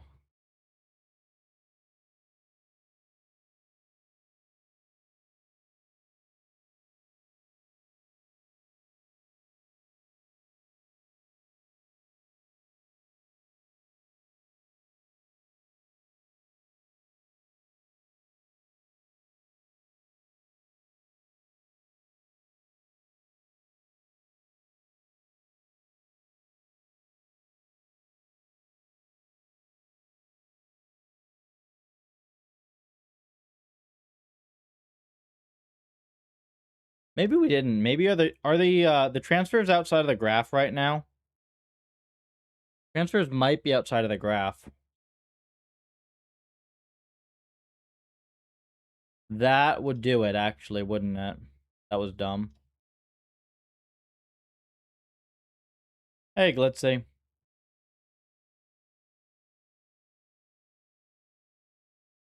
You can get up to 100 mil rollout SPS.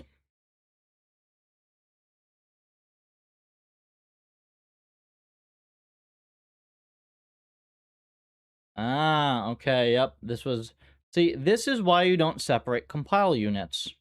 This is legacy from when we had 2 compile units.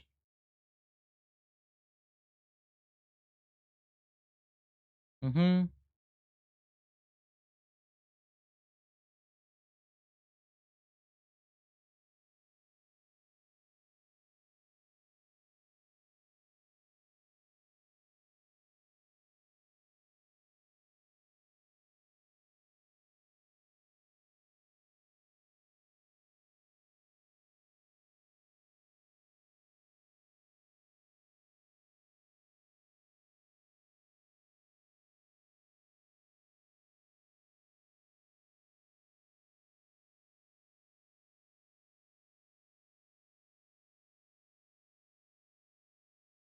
Yeah, we did double buffering, and double buffering is actually worse.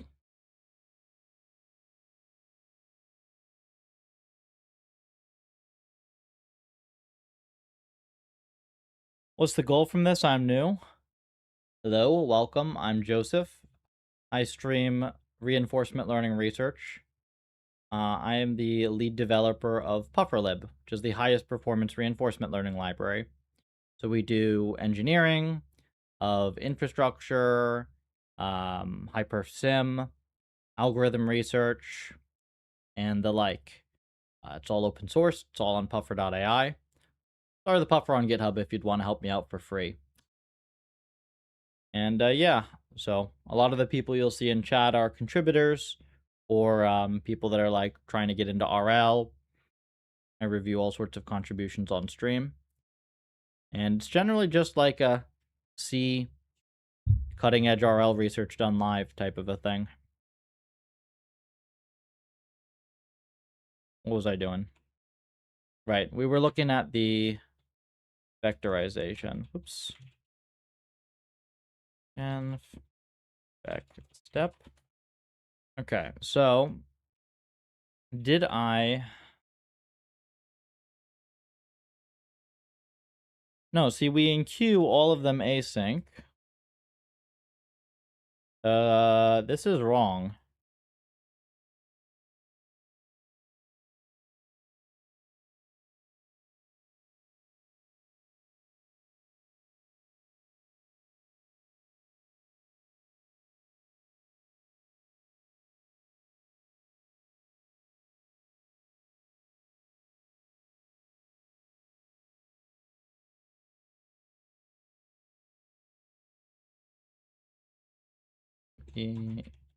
All the 2D transfers, then sync them.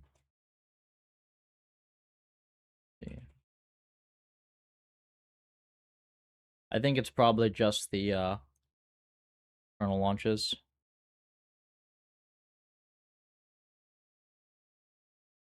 Do reverse some sites. What?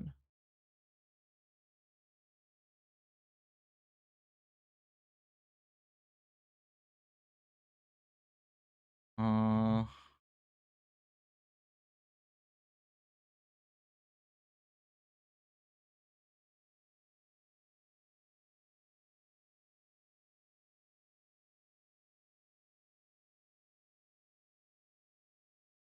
Action copy is a hard synchronize. Okay.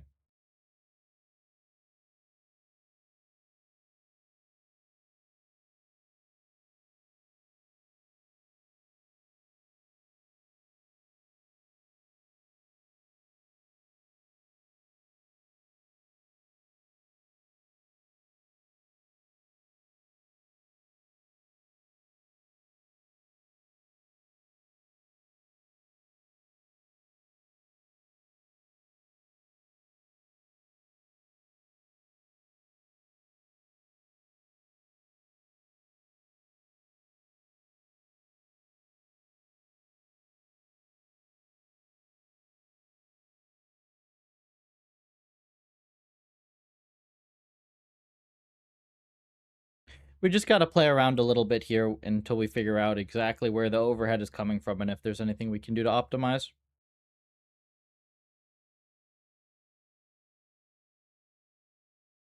Like, the serialization is unavoidable with CPU Ms, but we should be able to minimize it quite a bit. What?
If it is serialization,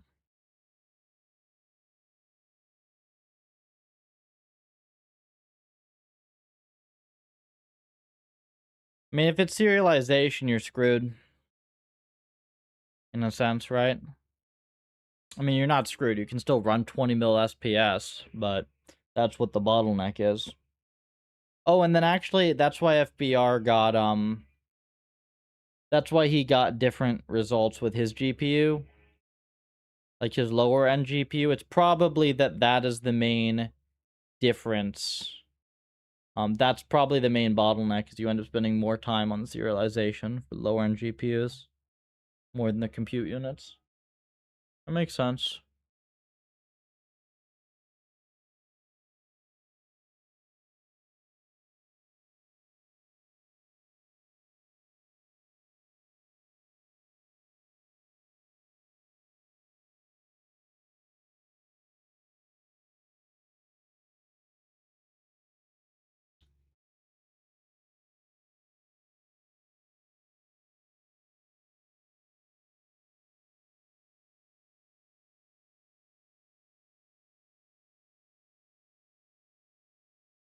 Sorry, I haven't been. Hey, John. Welcome.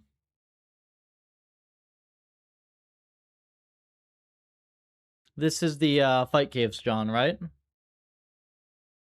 And RSM.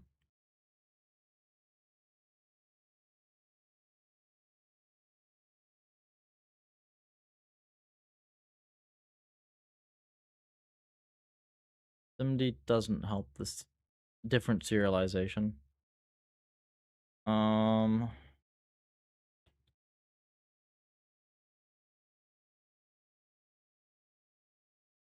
Hey, Elliot. If this is Fight Caves, John, we absolutely want that end. Ball's been doing Inferno and Colo. Like, those three would be amazing additions to Puffer. And we need some harder M's too, because Puffer's getting kind of good, and we're running out of hard benchmarks. Need some time away from tech. Yeah, it's understandable. Closing Twitter helps with that a lot.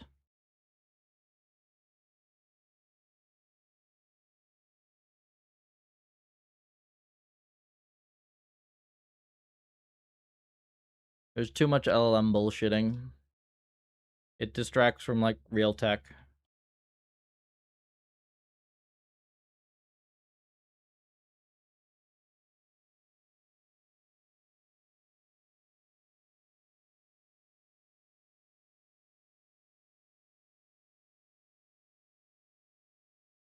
Small transfers outside graph. Small transfers inside graph. Does not close the gap to no transfers. Uh-huh.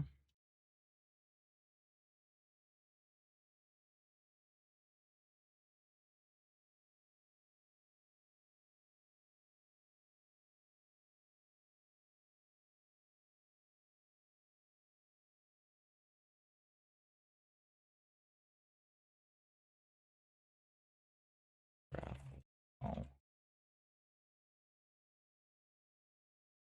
Literally just moving this into the graph probably helps. You do lose... You lose some diagnostics. Can you time stuff within a CUDA graph? Is that a thing you can do? Oh, can you?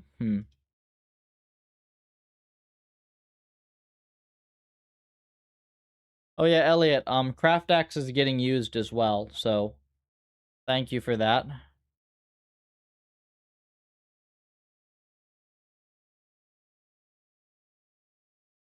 Hey, Bird. Welcome. Progress is good. I'm kind of just doing some miscellaneous stuff I haven't had time to do for a while today. Especially with the 5C port being a little bit better now. So there was this whole async thing I tried out that may or may not work. We have to run experiments to see. It's definitely faster, but I don't know if the training will be as stable. We have some optimizations on CPU, host device transfer, and the like. Some of the CPU data transfer overhead we're looking at now. We also did GPU env support. GPU env support is very, very simple, though. Like, basically trivial.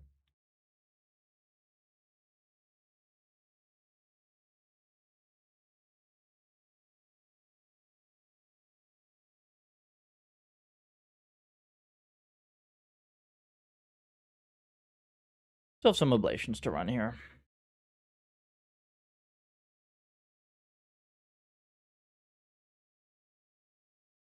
CLI. This is just codecs.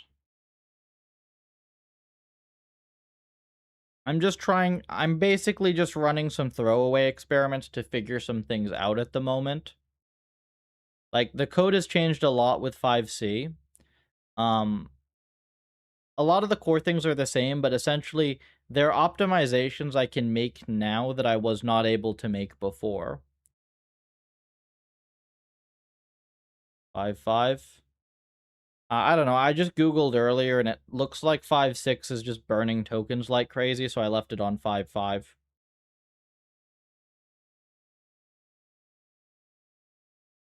If I wanted to burn tokens, I think I would rather just run this thing on fast mode.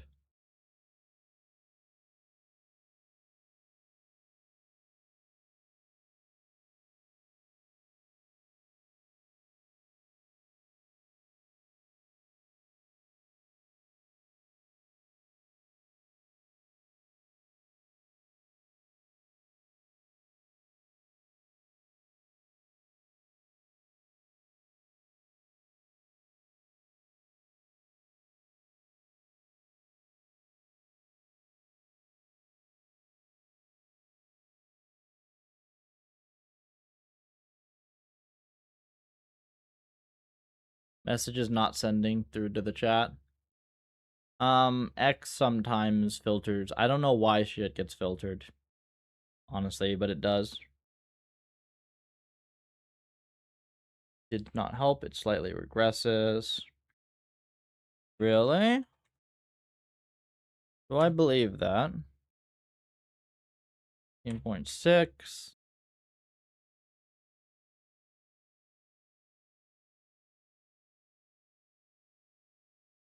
What about this? Something like this? Well, that's awful, man.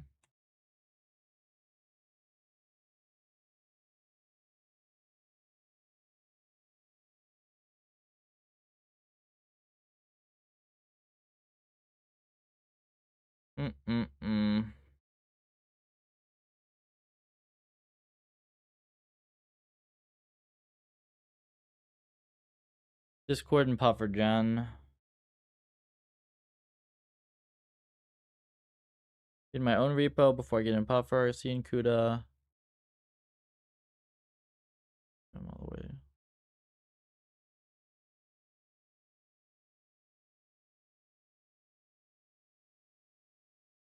Huh.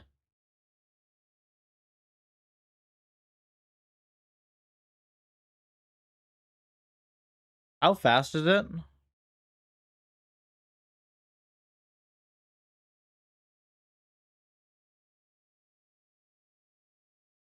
I did see that on X or Discord, wherever it was. Was it on X or Discord? How fast is that thing?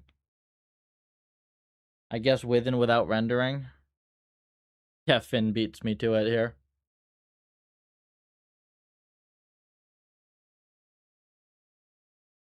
Matching game Oracle, I see.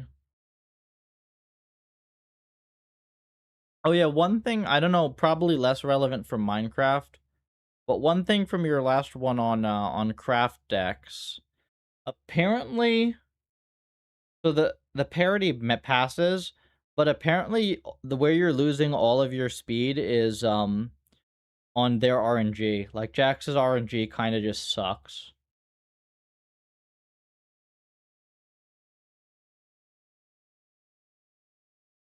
I think that's probably less relevant in Minecraft though.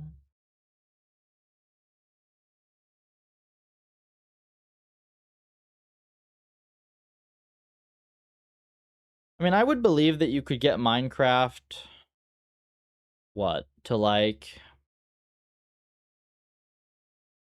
low res Minecraft to a couple 100K potentially. Check that out for right now for craft decks.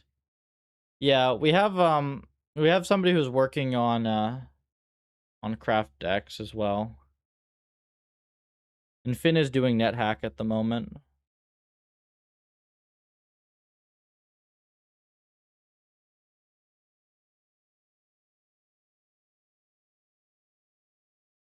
Transferable to a mod at 1.11.2. Oh yeah. I mean, that would be quite nice.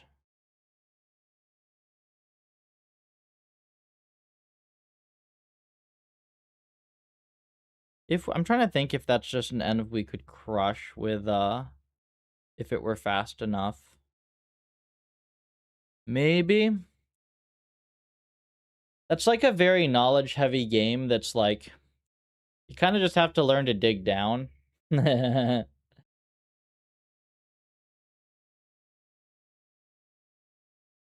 It's a knowledge heavy game in the sense that like there's no way in hell you know to just go find the end portal or whatever.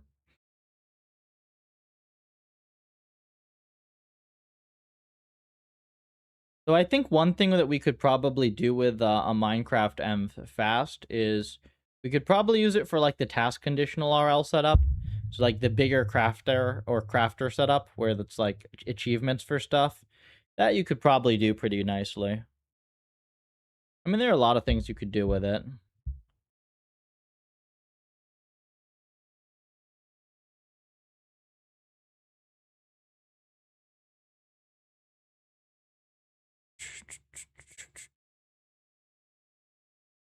Why is this slow?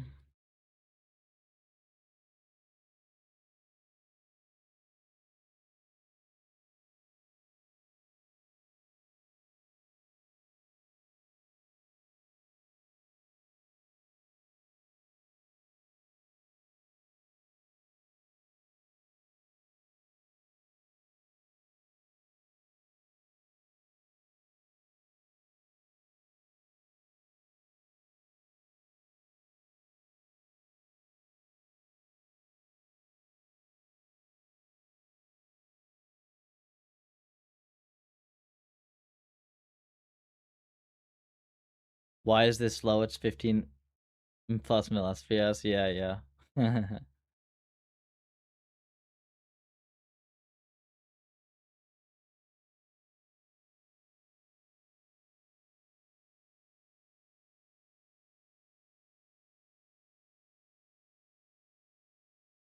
What goes to C and what gets run on CUDA?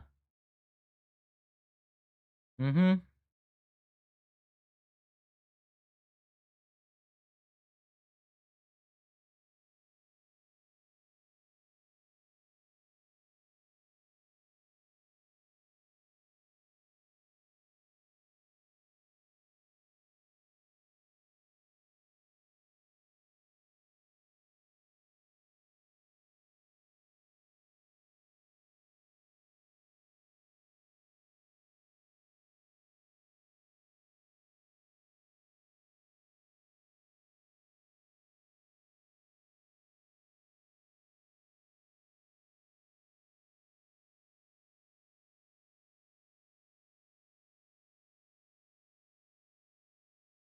There's not latency, it's bandwidth.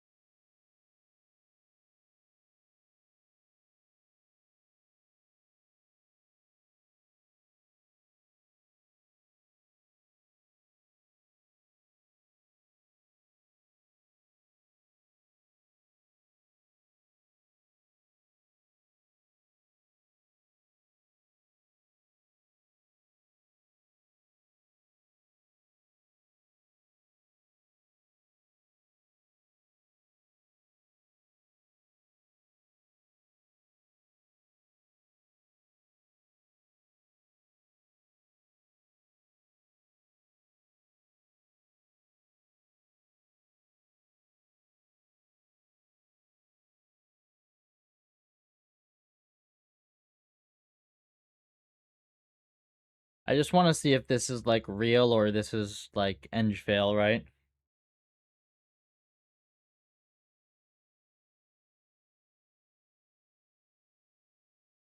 We could just move it to bfloat 16 obs. That's super easy.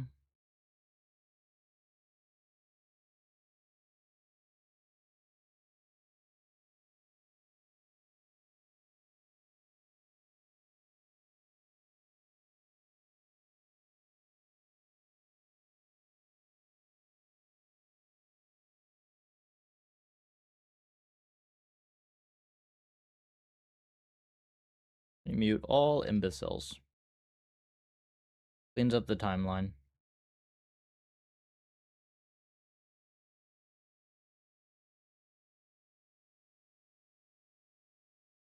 I don't understand why, like, it's just crap.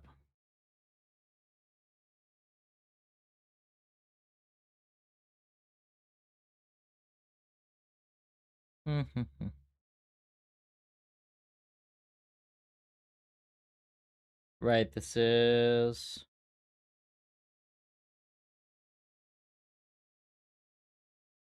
Was it 64 gigs?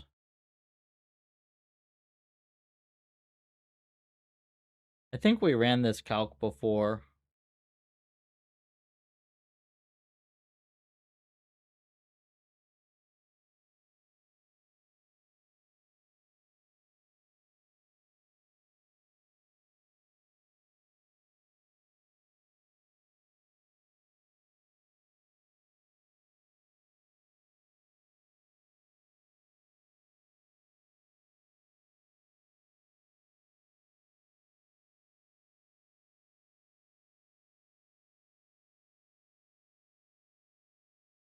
Okay, next thing would just be reduce the bandwidth.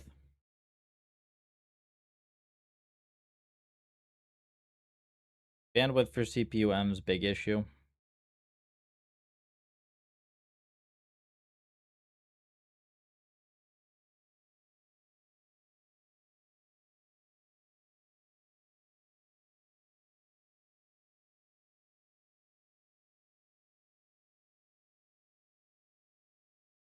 Yeah, it's supposed to be versus DRAM.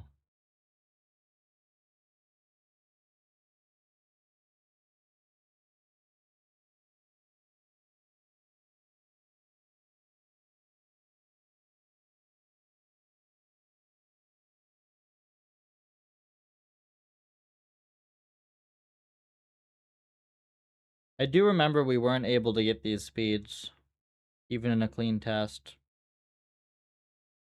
Just sanity.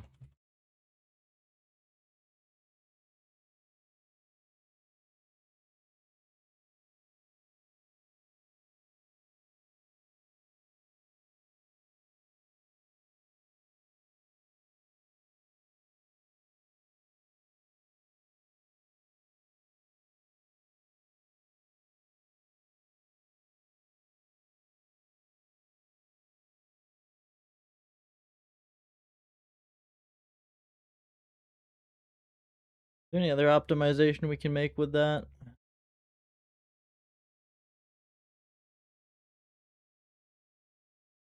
I mean, we already tried the double buffering thing and it didn't help.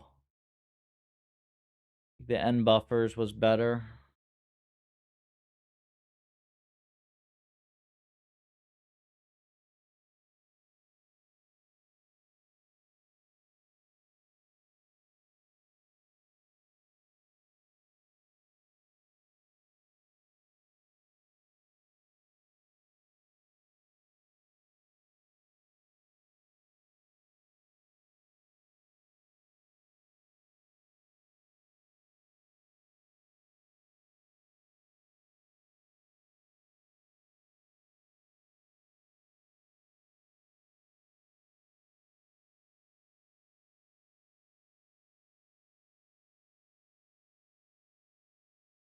I was thinking about that, Elliot, actually. How's the, how's quality compared to, 5.5x high? Because it also takes me time when it does dumb shit and I have to go fix it.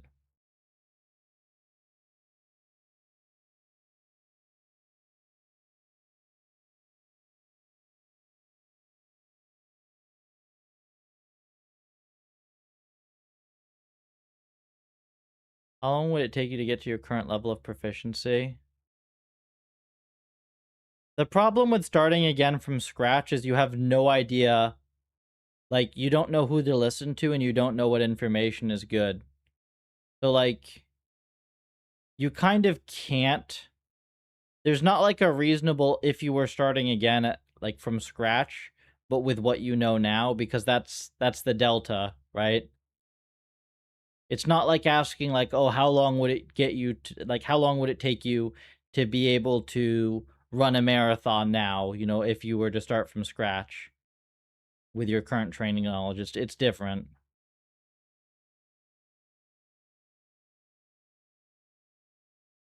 Honestly, it might take longer nowadays because the resources are better now, but like the distractors are also worse. 4.5.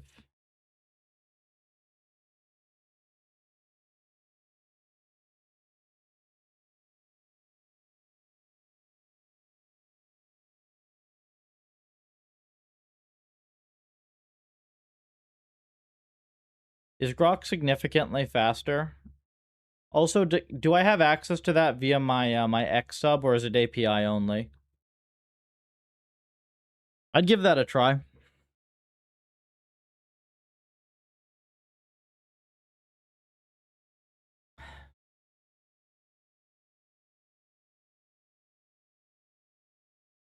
I mostly don't notice the differences between the minor versions, to be honest. It's kind of like they're all equally dumb.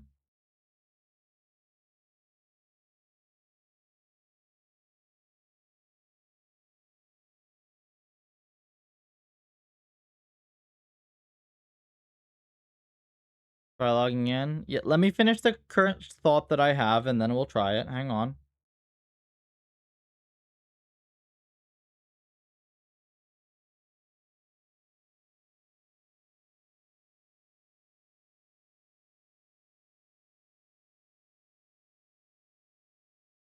Oh, I didn't know that.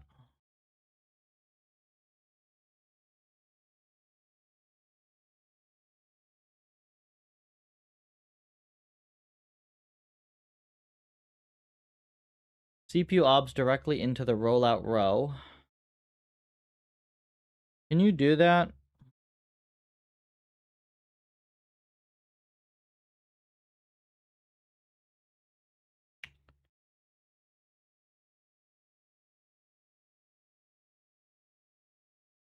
We can do that if we fuse the graphs.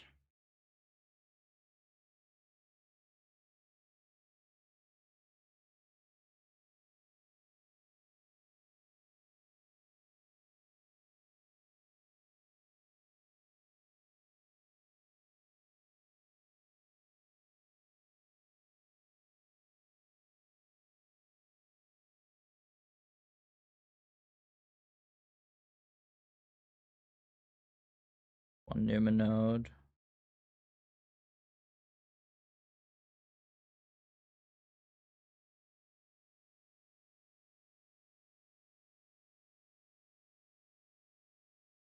Yeah, this is dumb. Try one first.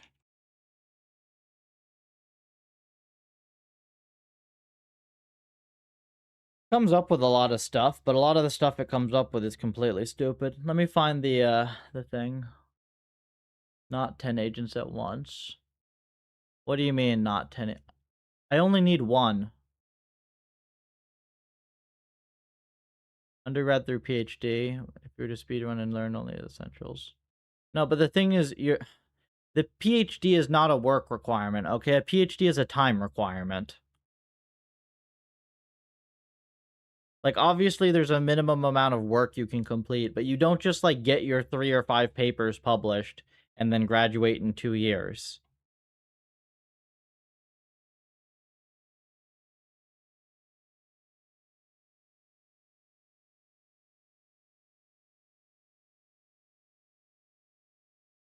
Where do I go to get this API from? Rock API. Or is it CLI?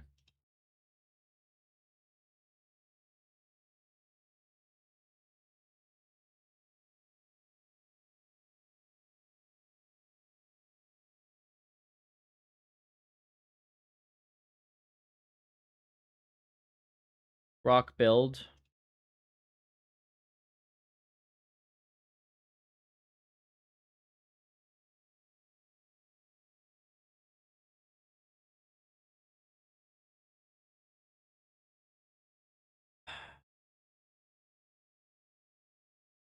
These guys gotta stop auto-detecting your OS. I think this works. Yeah, this works.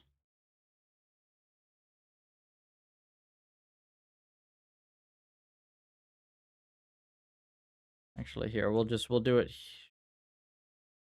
We'll just do this on the side.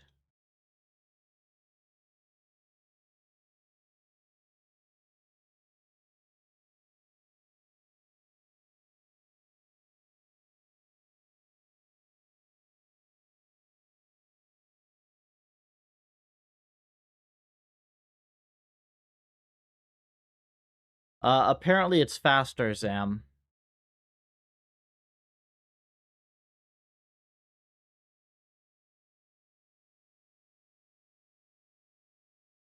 Oops.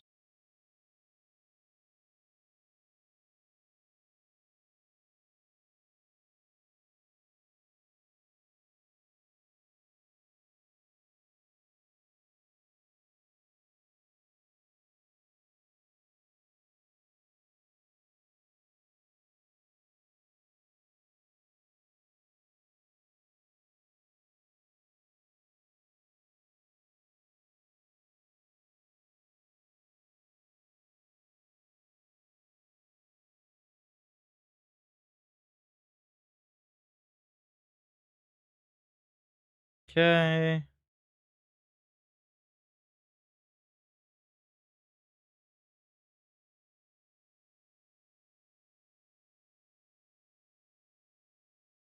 What do you use? It's just 4.5, right?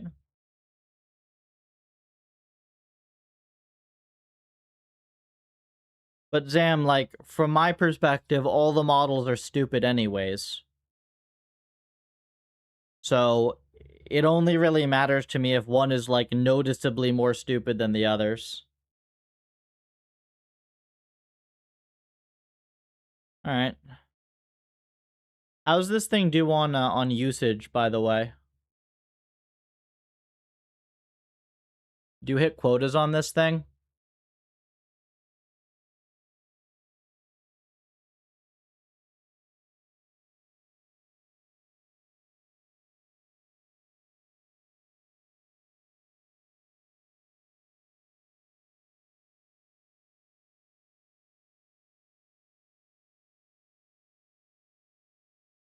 Oh, obviously. Oh, actually, that's a question.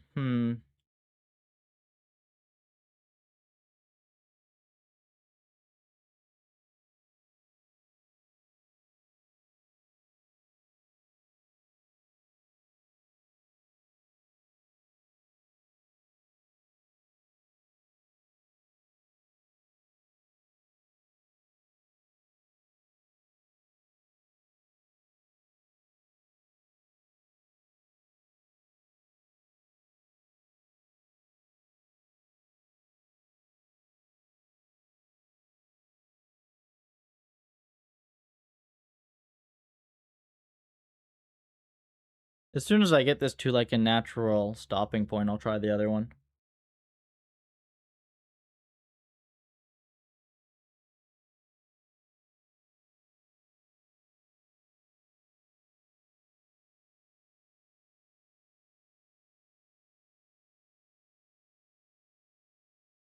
Yeah, but the thing is, the least stupid model that I have to sit here and wait for an hour to do the stupid thing wrong anyways is not useful, right? So, like, it depends on what the speed difference is.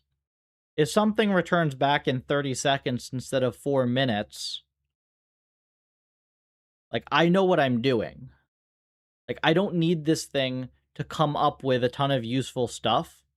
Like, I just need this thing to implement well-defined operations. I'm never asking it to do stuff like, oh yeah, just like go for the next 5 hours and figure out how to make this thing faster, right? Or like figure out how to design this system. I never do that because it always does it. Like any of the models will always screw that up anyways.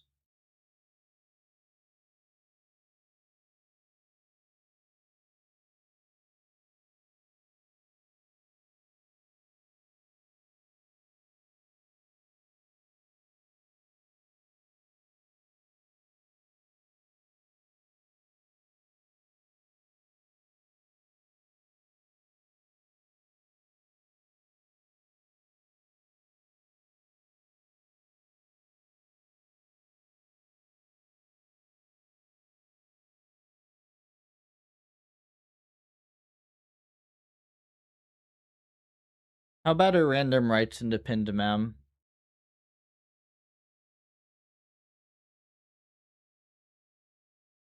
Nah, it's the copy as the overhead. Offers craft text. This was classic, Elliot. I'm pretty no, was this classic? I think it was full game. Yeah, it was the full game.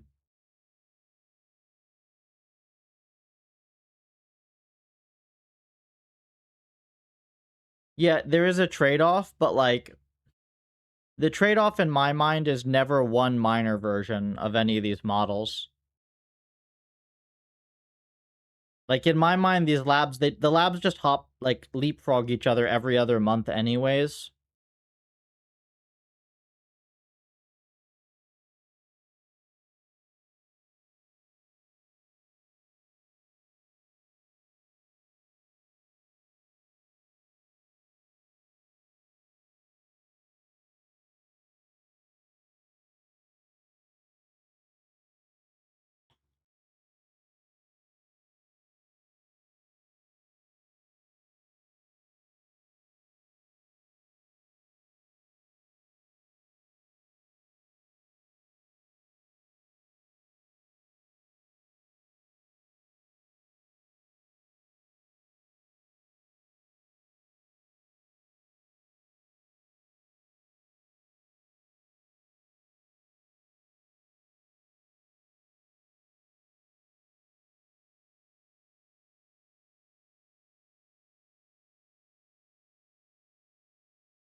I'm guessing there's a reason you're not.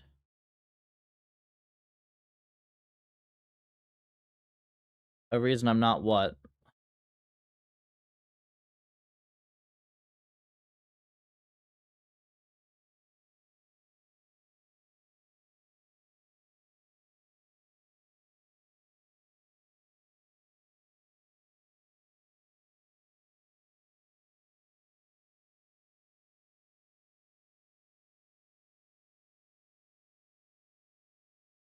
Like the thing I just gave it is a simple, well-defined operation that doesn't really have any subjectivity in how to do it.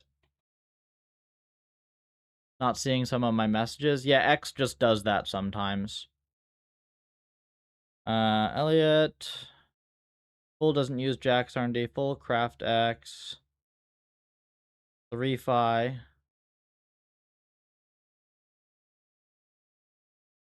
Not Jack's compatible. 20 to 50x faster. Interesting.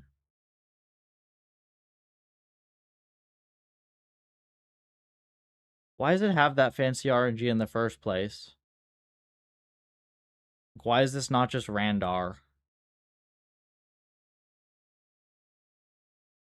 Is this faster than just default Randar? Chat's kind of buggy. Ask either X or Restream. I do not have any filters set up.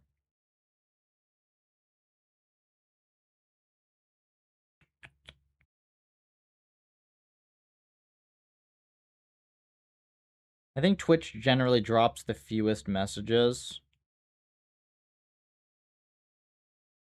Also better latency. X is just there because it's my biggest platform. X is also the only one that doesn't show the view count, so I actually have no idea how many people watch from X.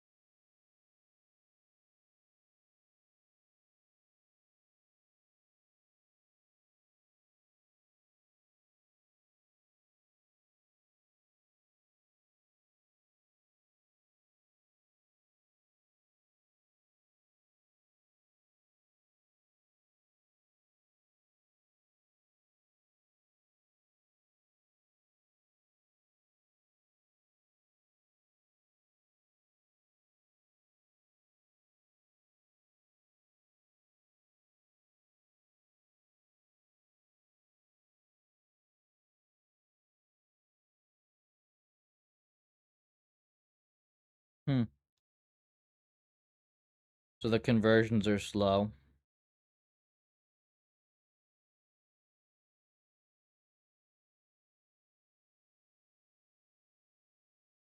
That seems weird.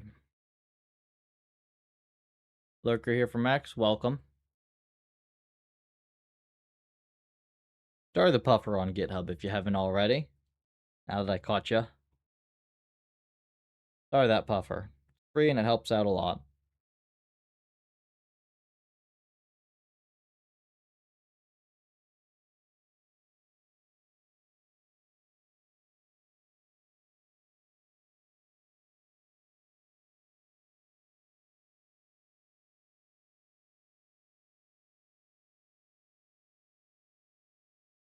Hey, Elliot.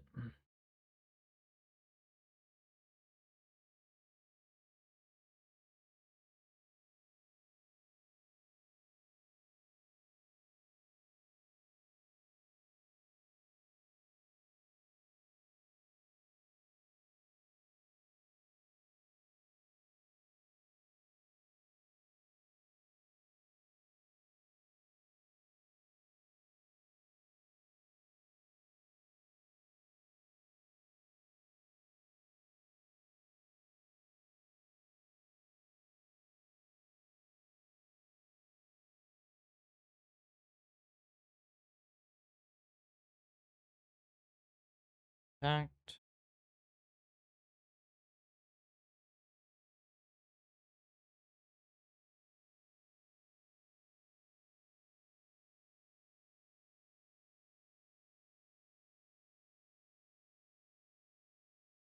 Okay. Let's see if this does anything.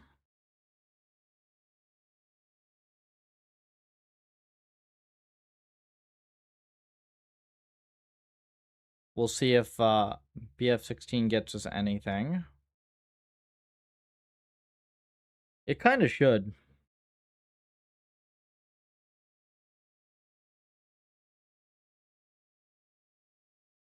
I mean, I definitely see why people were able to optimize this thing.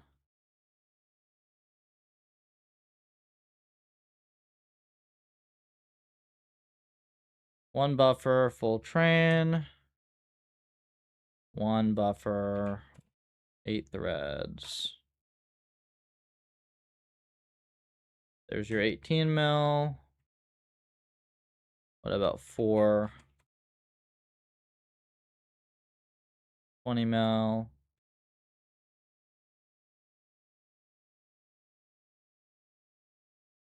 You don't need so many buffers is nice. Better.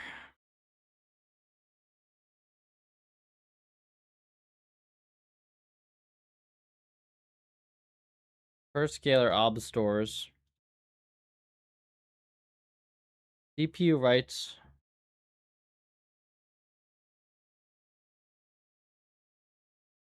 Is that really that slow?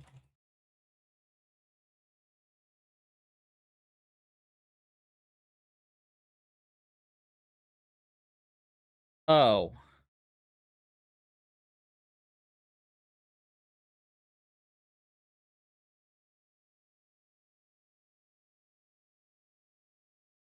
Single mem copy.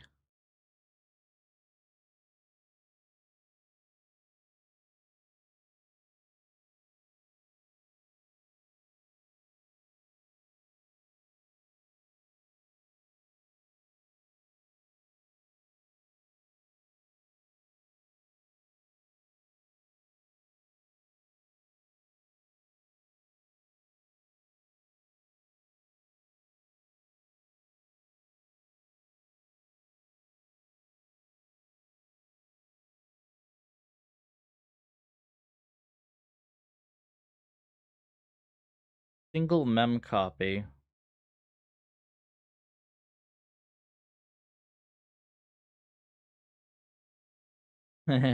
This is one of those places where going lower level would be helpful, actually.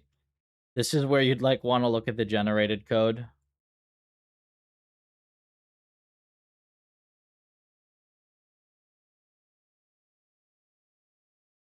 Oh, look, actually, this was the crazy intrinsics thing.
Apparently it just burns tokens from what I've seen, bet.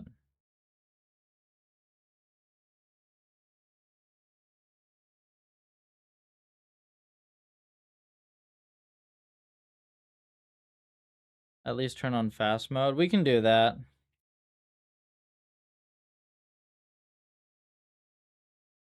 Only 1.5x? I thought they'd be way faster than that.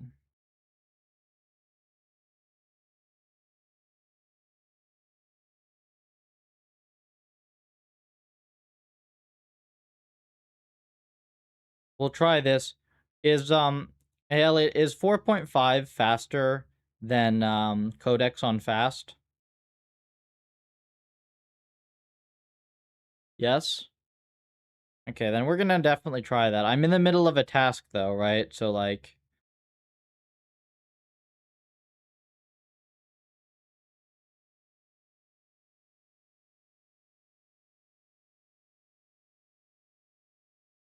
wait, why is it doing this?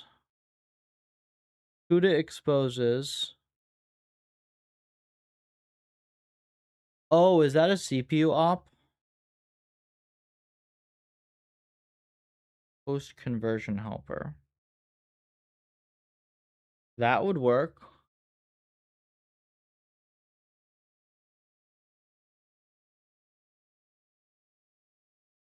Can run Grok at the same time. Run it on what?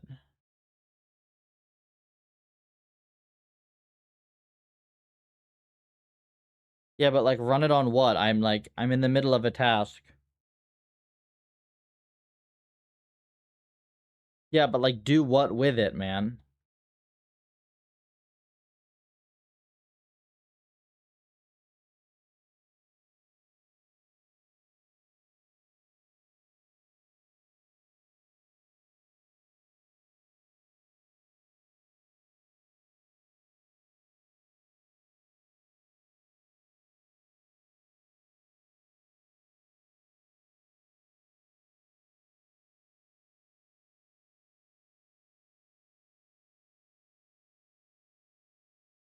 I'd rather have it, like, I'd rather test it on something I actually want to do.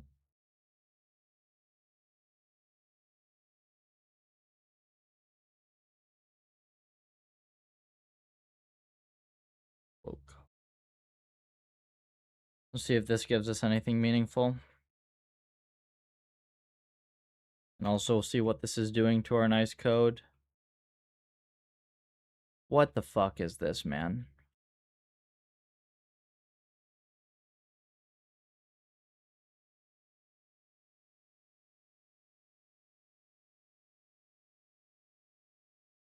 This needs to go in puffer env. Does this mess with anything else? Not yet. If it's just the observations...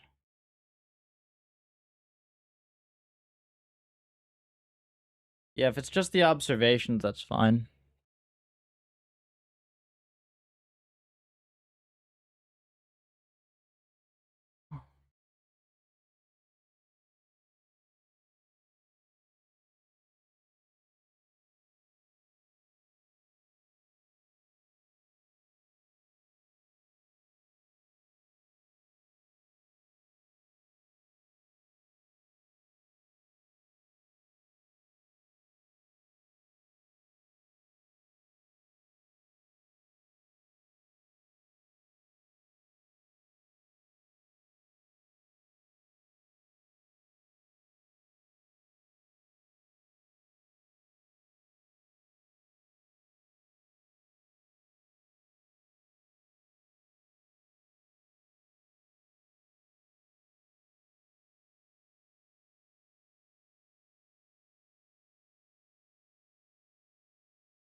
Interesting.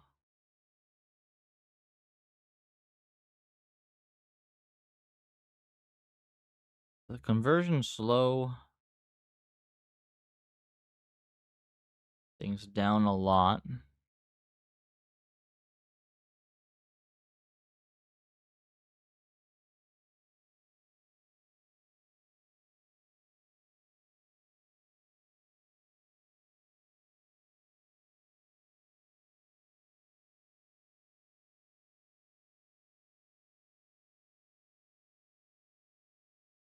Ah, that will do it.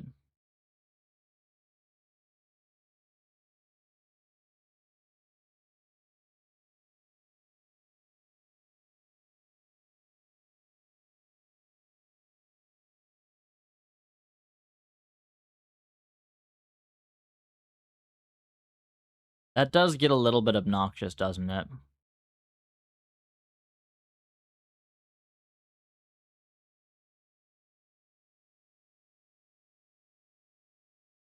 Am I willing to do that? How much perf would that get us?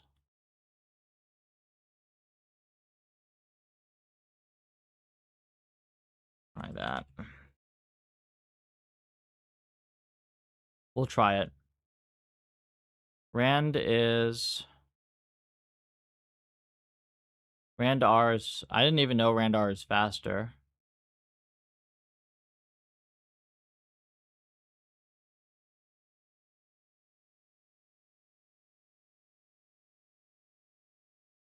Okay, so you actually have faster RNG? Then why the heck is... I had this reported that I had heard reported that that Craftex was like basically entirely RNG bound though. Why does it need so much RNG? Is this like legacy from Jax or something? Like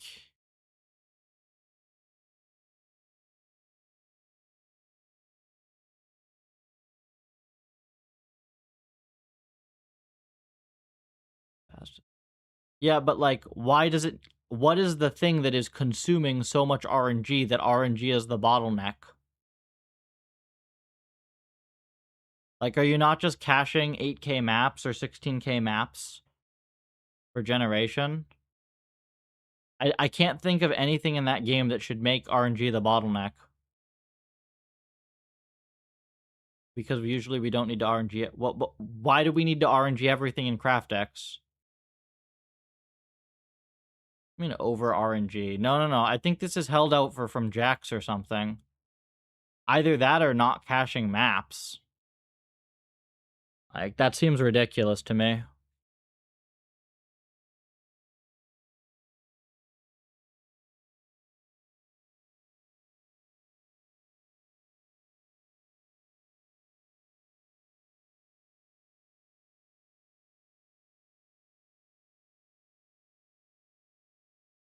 And yes, you definitely want Randar. Like, Randar is required as of 4.0 because we use threads instead of processes for EMS.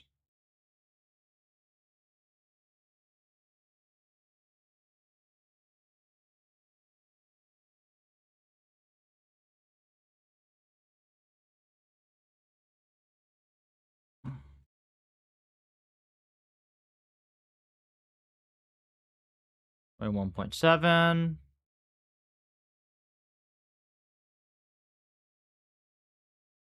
18.2. That's shitty.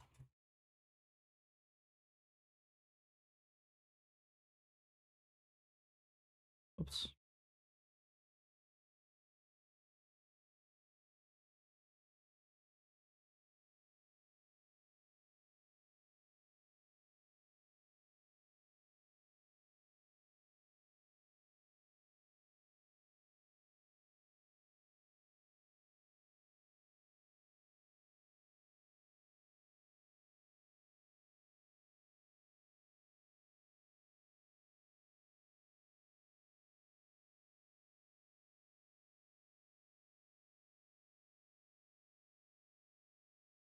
This not helping is very weird.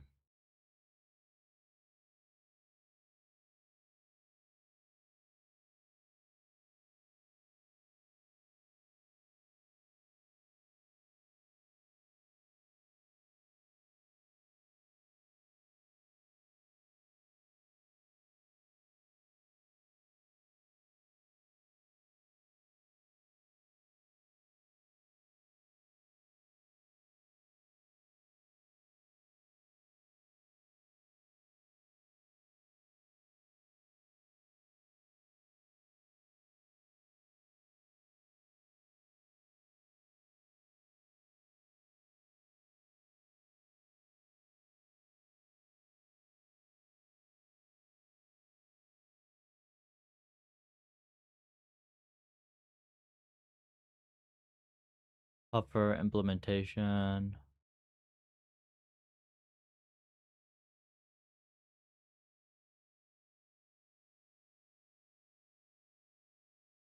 It could also be that that was an unreliable thing. There was another guy, it was an NVIDIA guy, who said that he was profiling the env, and it was like all RNG calls.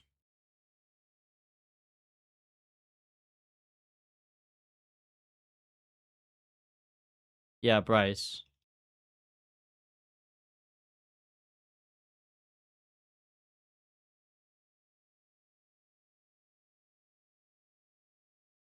$240 million. Yeah.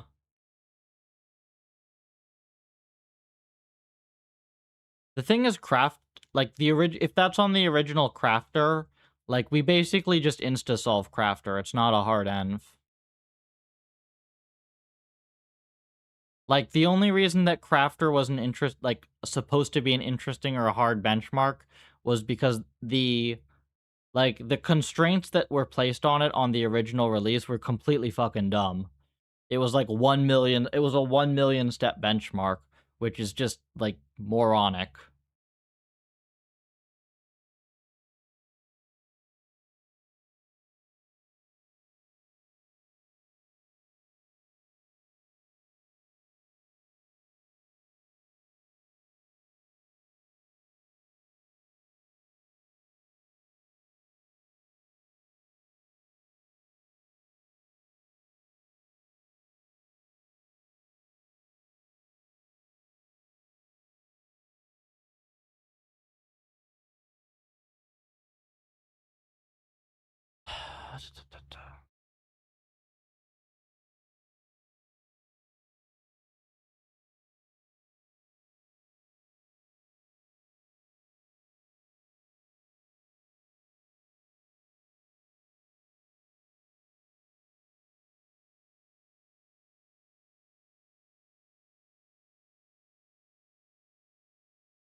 I see.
Okay, let's get this done.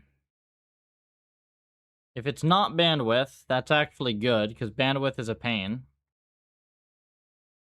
to deal with.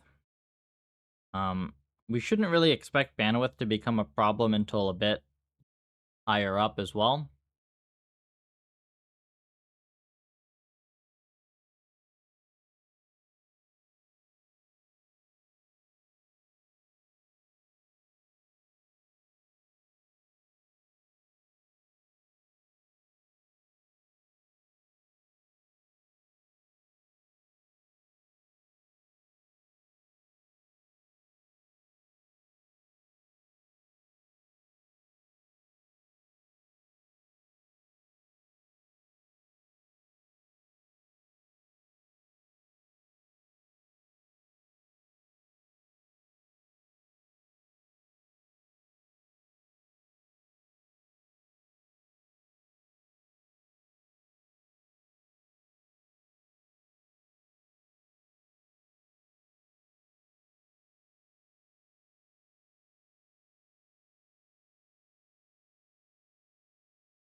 Okay.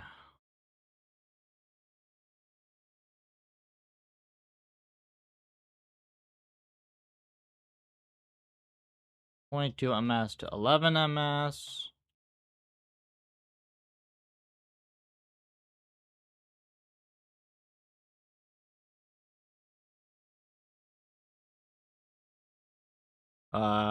Reverted to.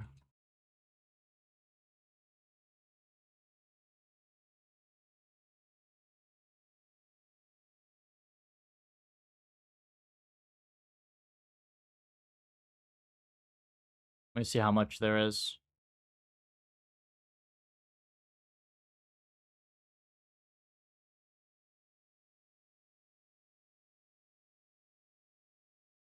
That's meaningful, isn't it? Yeah, that's meaningful. Very meaningful. At this point, would you say you're still mucking through sewage? Abso-fucking-lutely.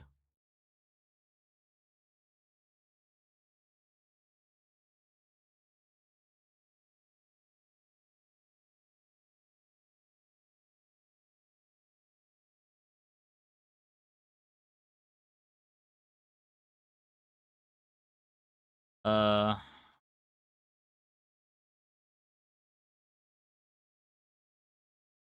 dude, that's 25. That is 25 mil, 26 mil, 27. Yeah, that's like very, very much better.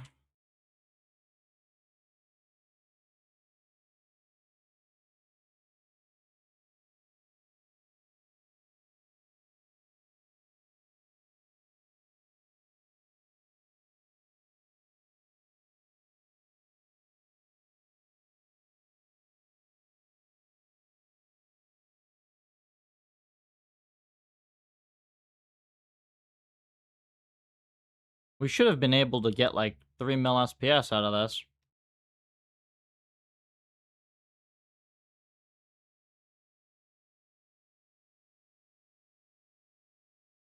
Something's inconsistent here. There's definitely a bandwidth component.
Okay. But that doesn't change speed.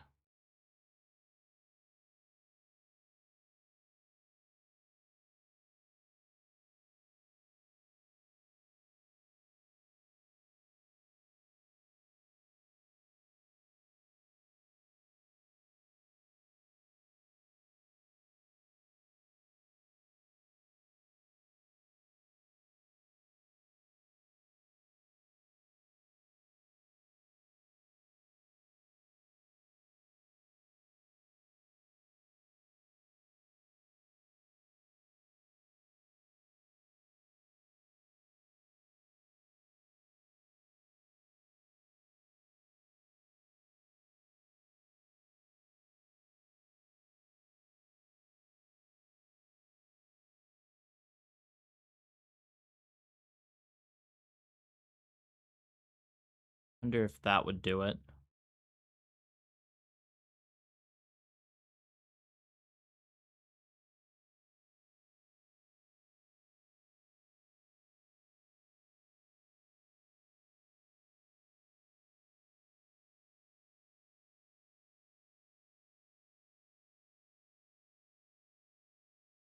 Yeah, okay, so it trolled.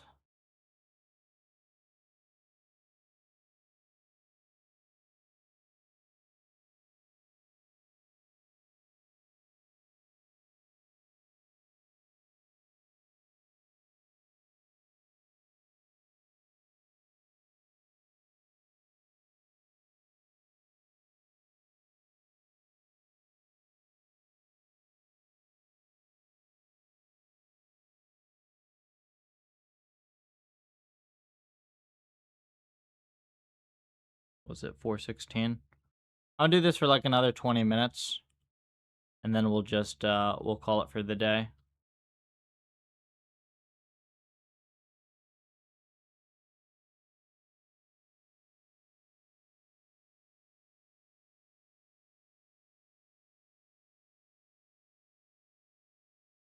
Quite annoying.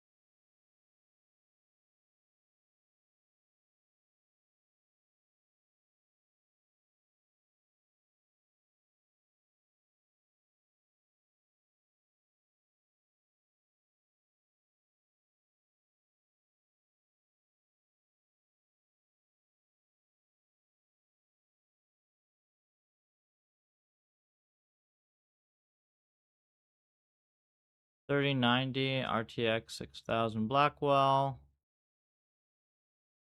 Do you not have air conditioning?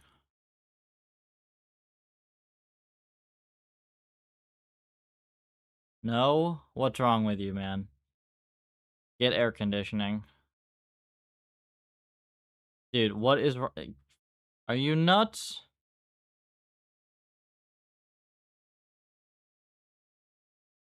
Get air conditioning.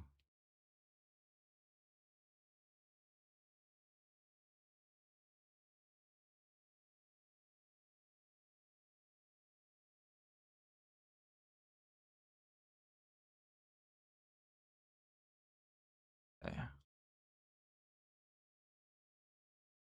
This is slow. This fast. Yes, this is fast. 28 mil SPS. Lovely.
Okay.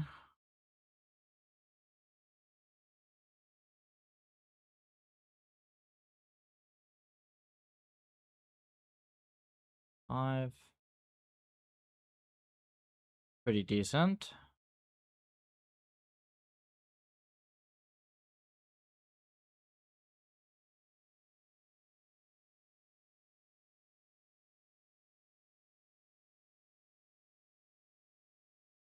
The graph. We'll see if we lose our speed.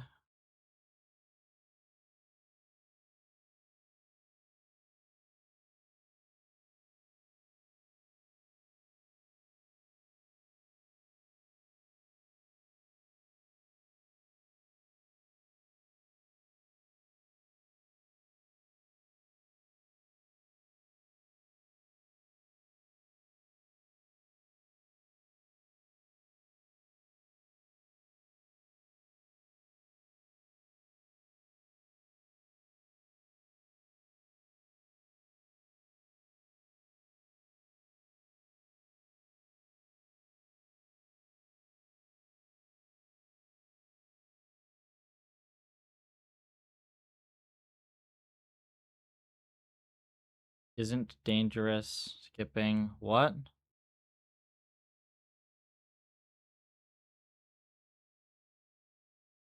Oh.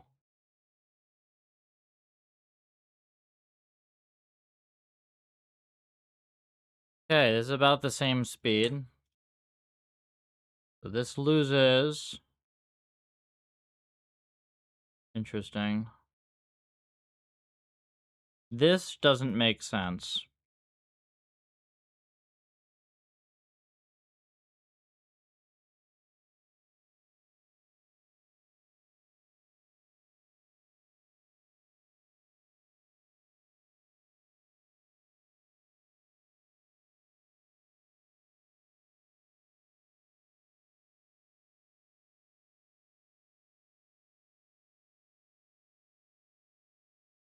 See if that gives us anything.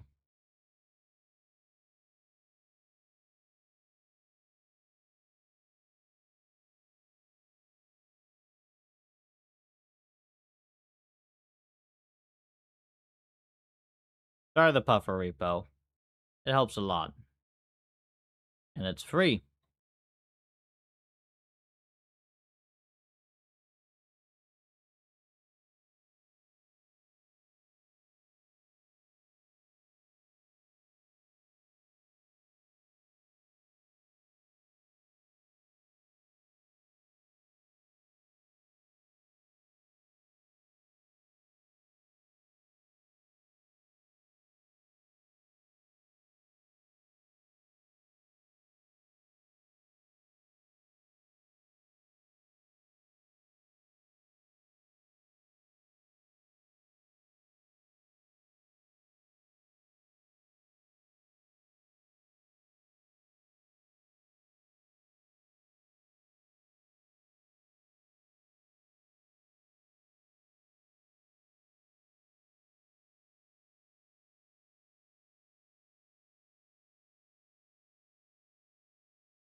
I literally turn my AC to 65 at night. Like,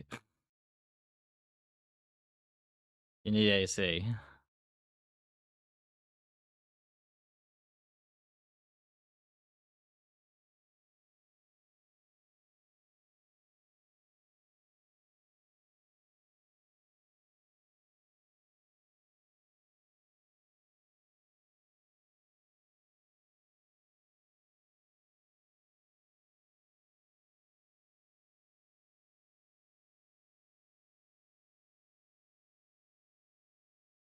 Does this run fast?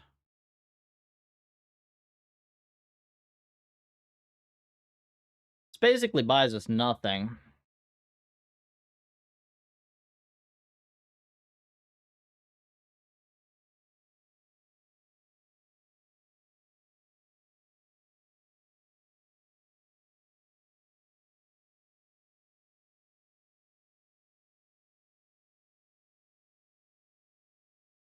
Hmm.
Um, I kind of got busy with something, Jess. I'll probably try it tomorrow.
I mean, you can try to get it on GPU entirely if you want, but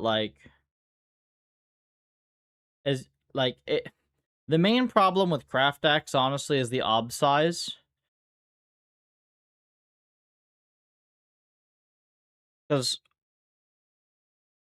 like CPU doesn't really cap you until you start getting well above 10 mil SPS on transfers.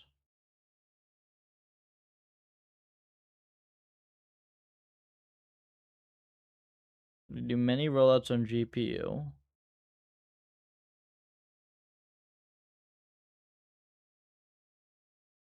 Good MM copy overhead or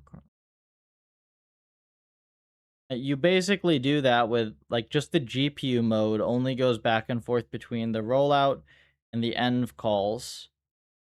And that's one kernel call per step. So that's what, 3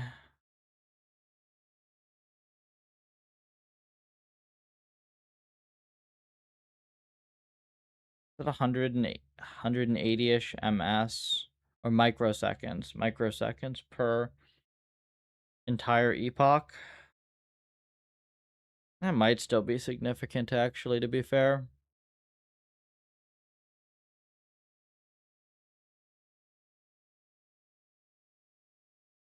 Wait, you don't need to have it like, can't you just coup de graph the whole thing as well if you wanted to do that, really? I guess the nice thing about having it one kernel is you don't have to, but that's still a mess, dude. That's still a mess. I hate materializing. Materializing what?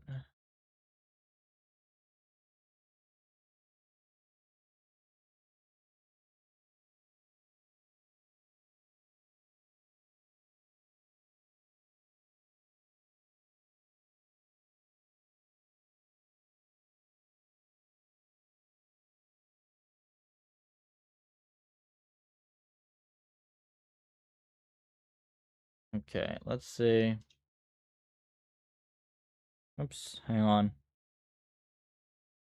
Let me double check one thing here.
All right, I gotta finish up stream. Does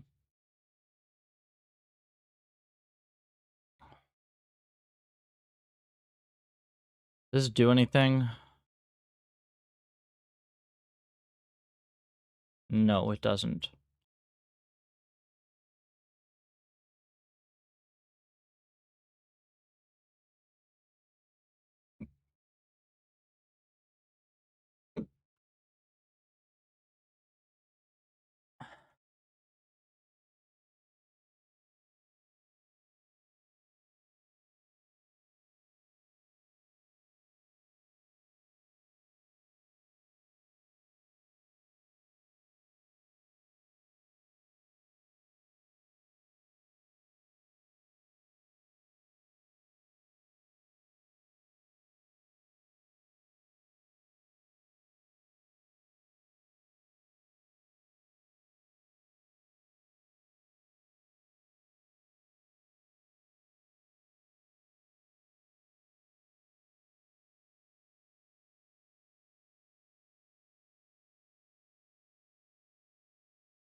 All right, so there's something to this, but okay, whatever. Let's just do.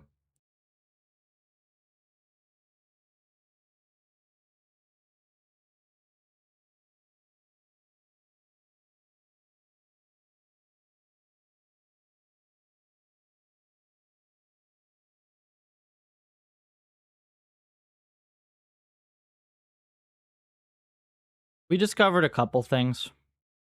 It's definitely mostly the synchronization. There is an overhead component, but it's mostly the synchronization.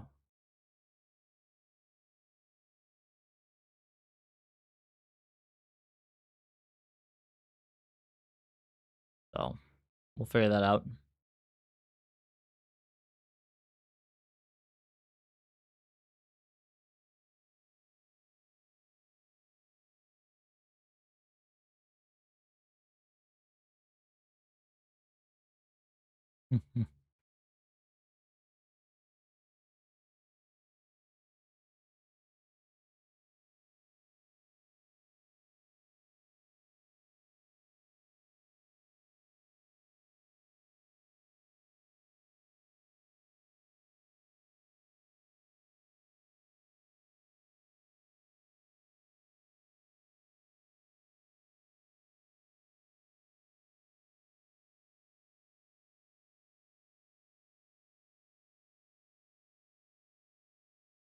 Make sure this still solves.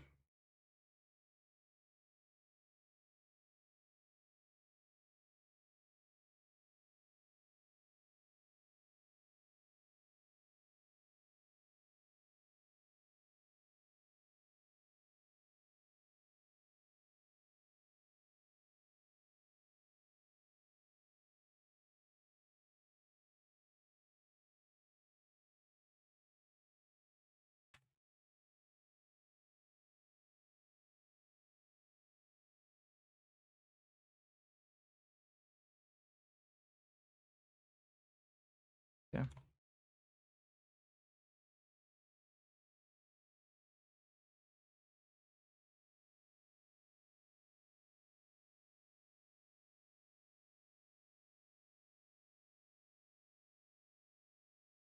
Cool. I think that's all for today, guys. We're gonna run this test on the async thing. I'll probably be back tomorrow with. I'll think about this a little bit overnight, and we'll see where we go with this. For everybody new around here, Puffer.ai for all the things. Star GitHub to help us out for free. It really helps. Start the GitHub, join Discord to get involved, follow on X if you want more RL content.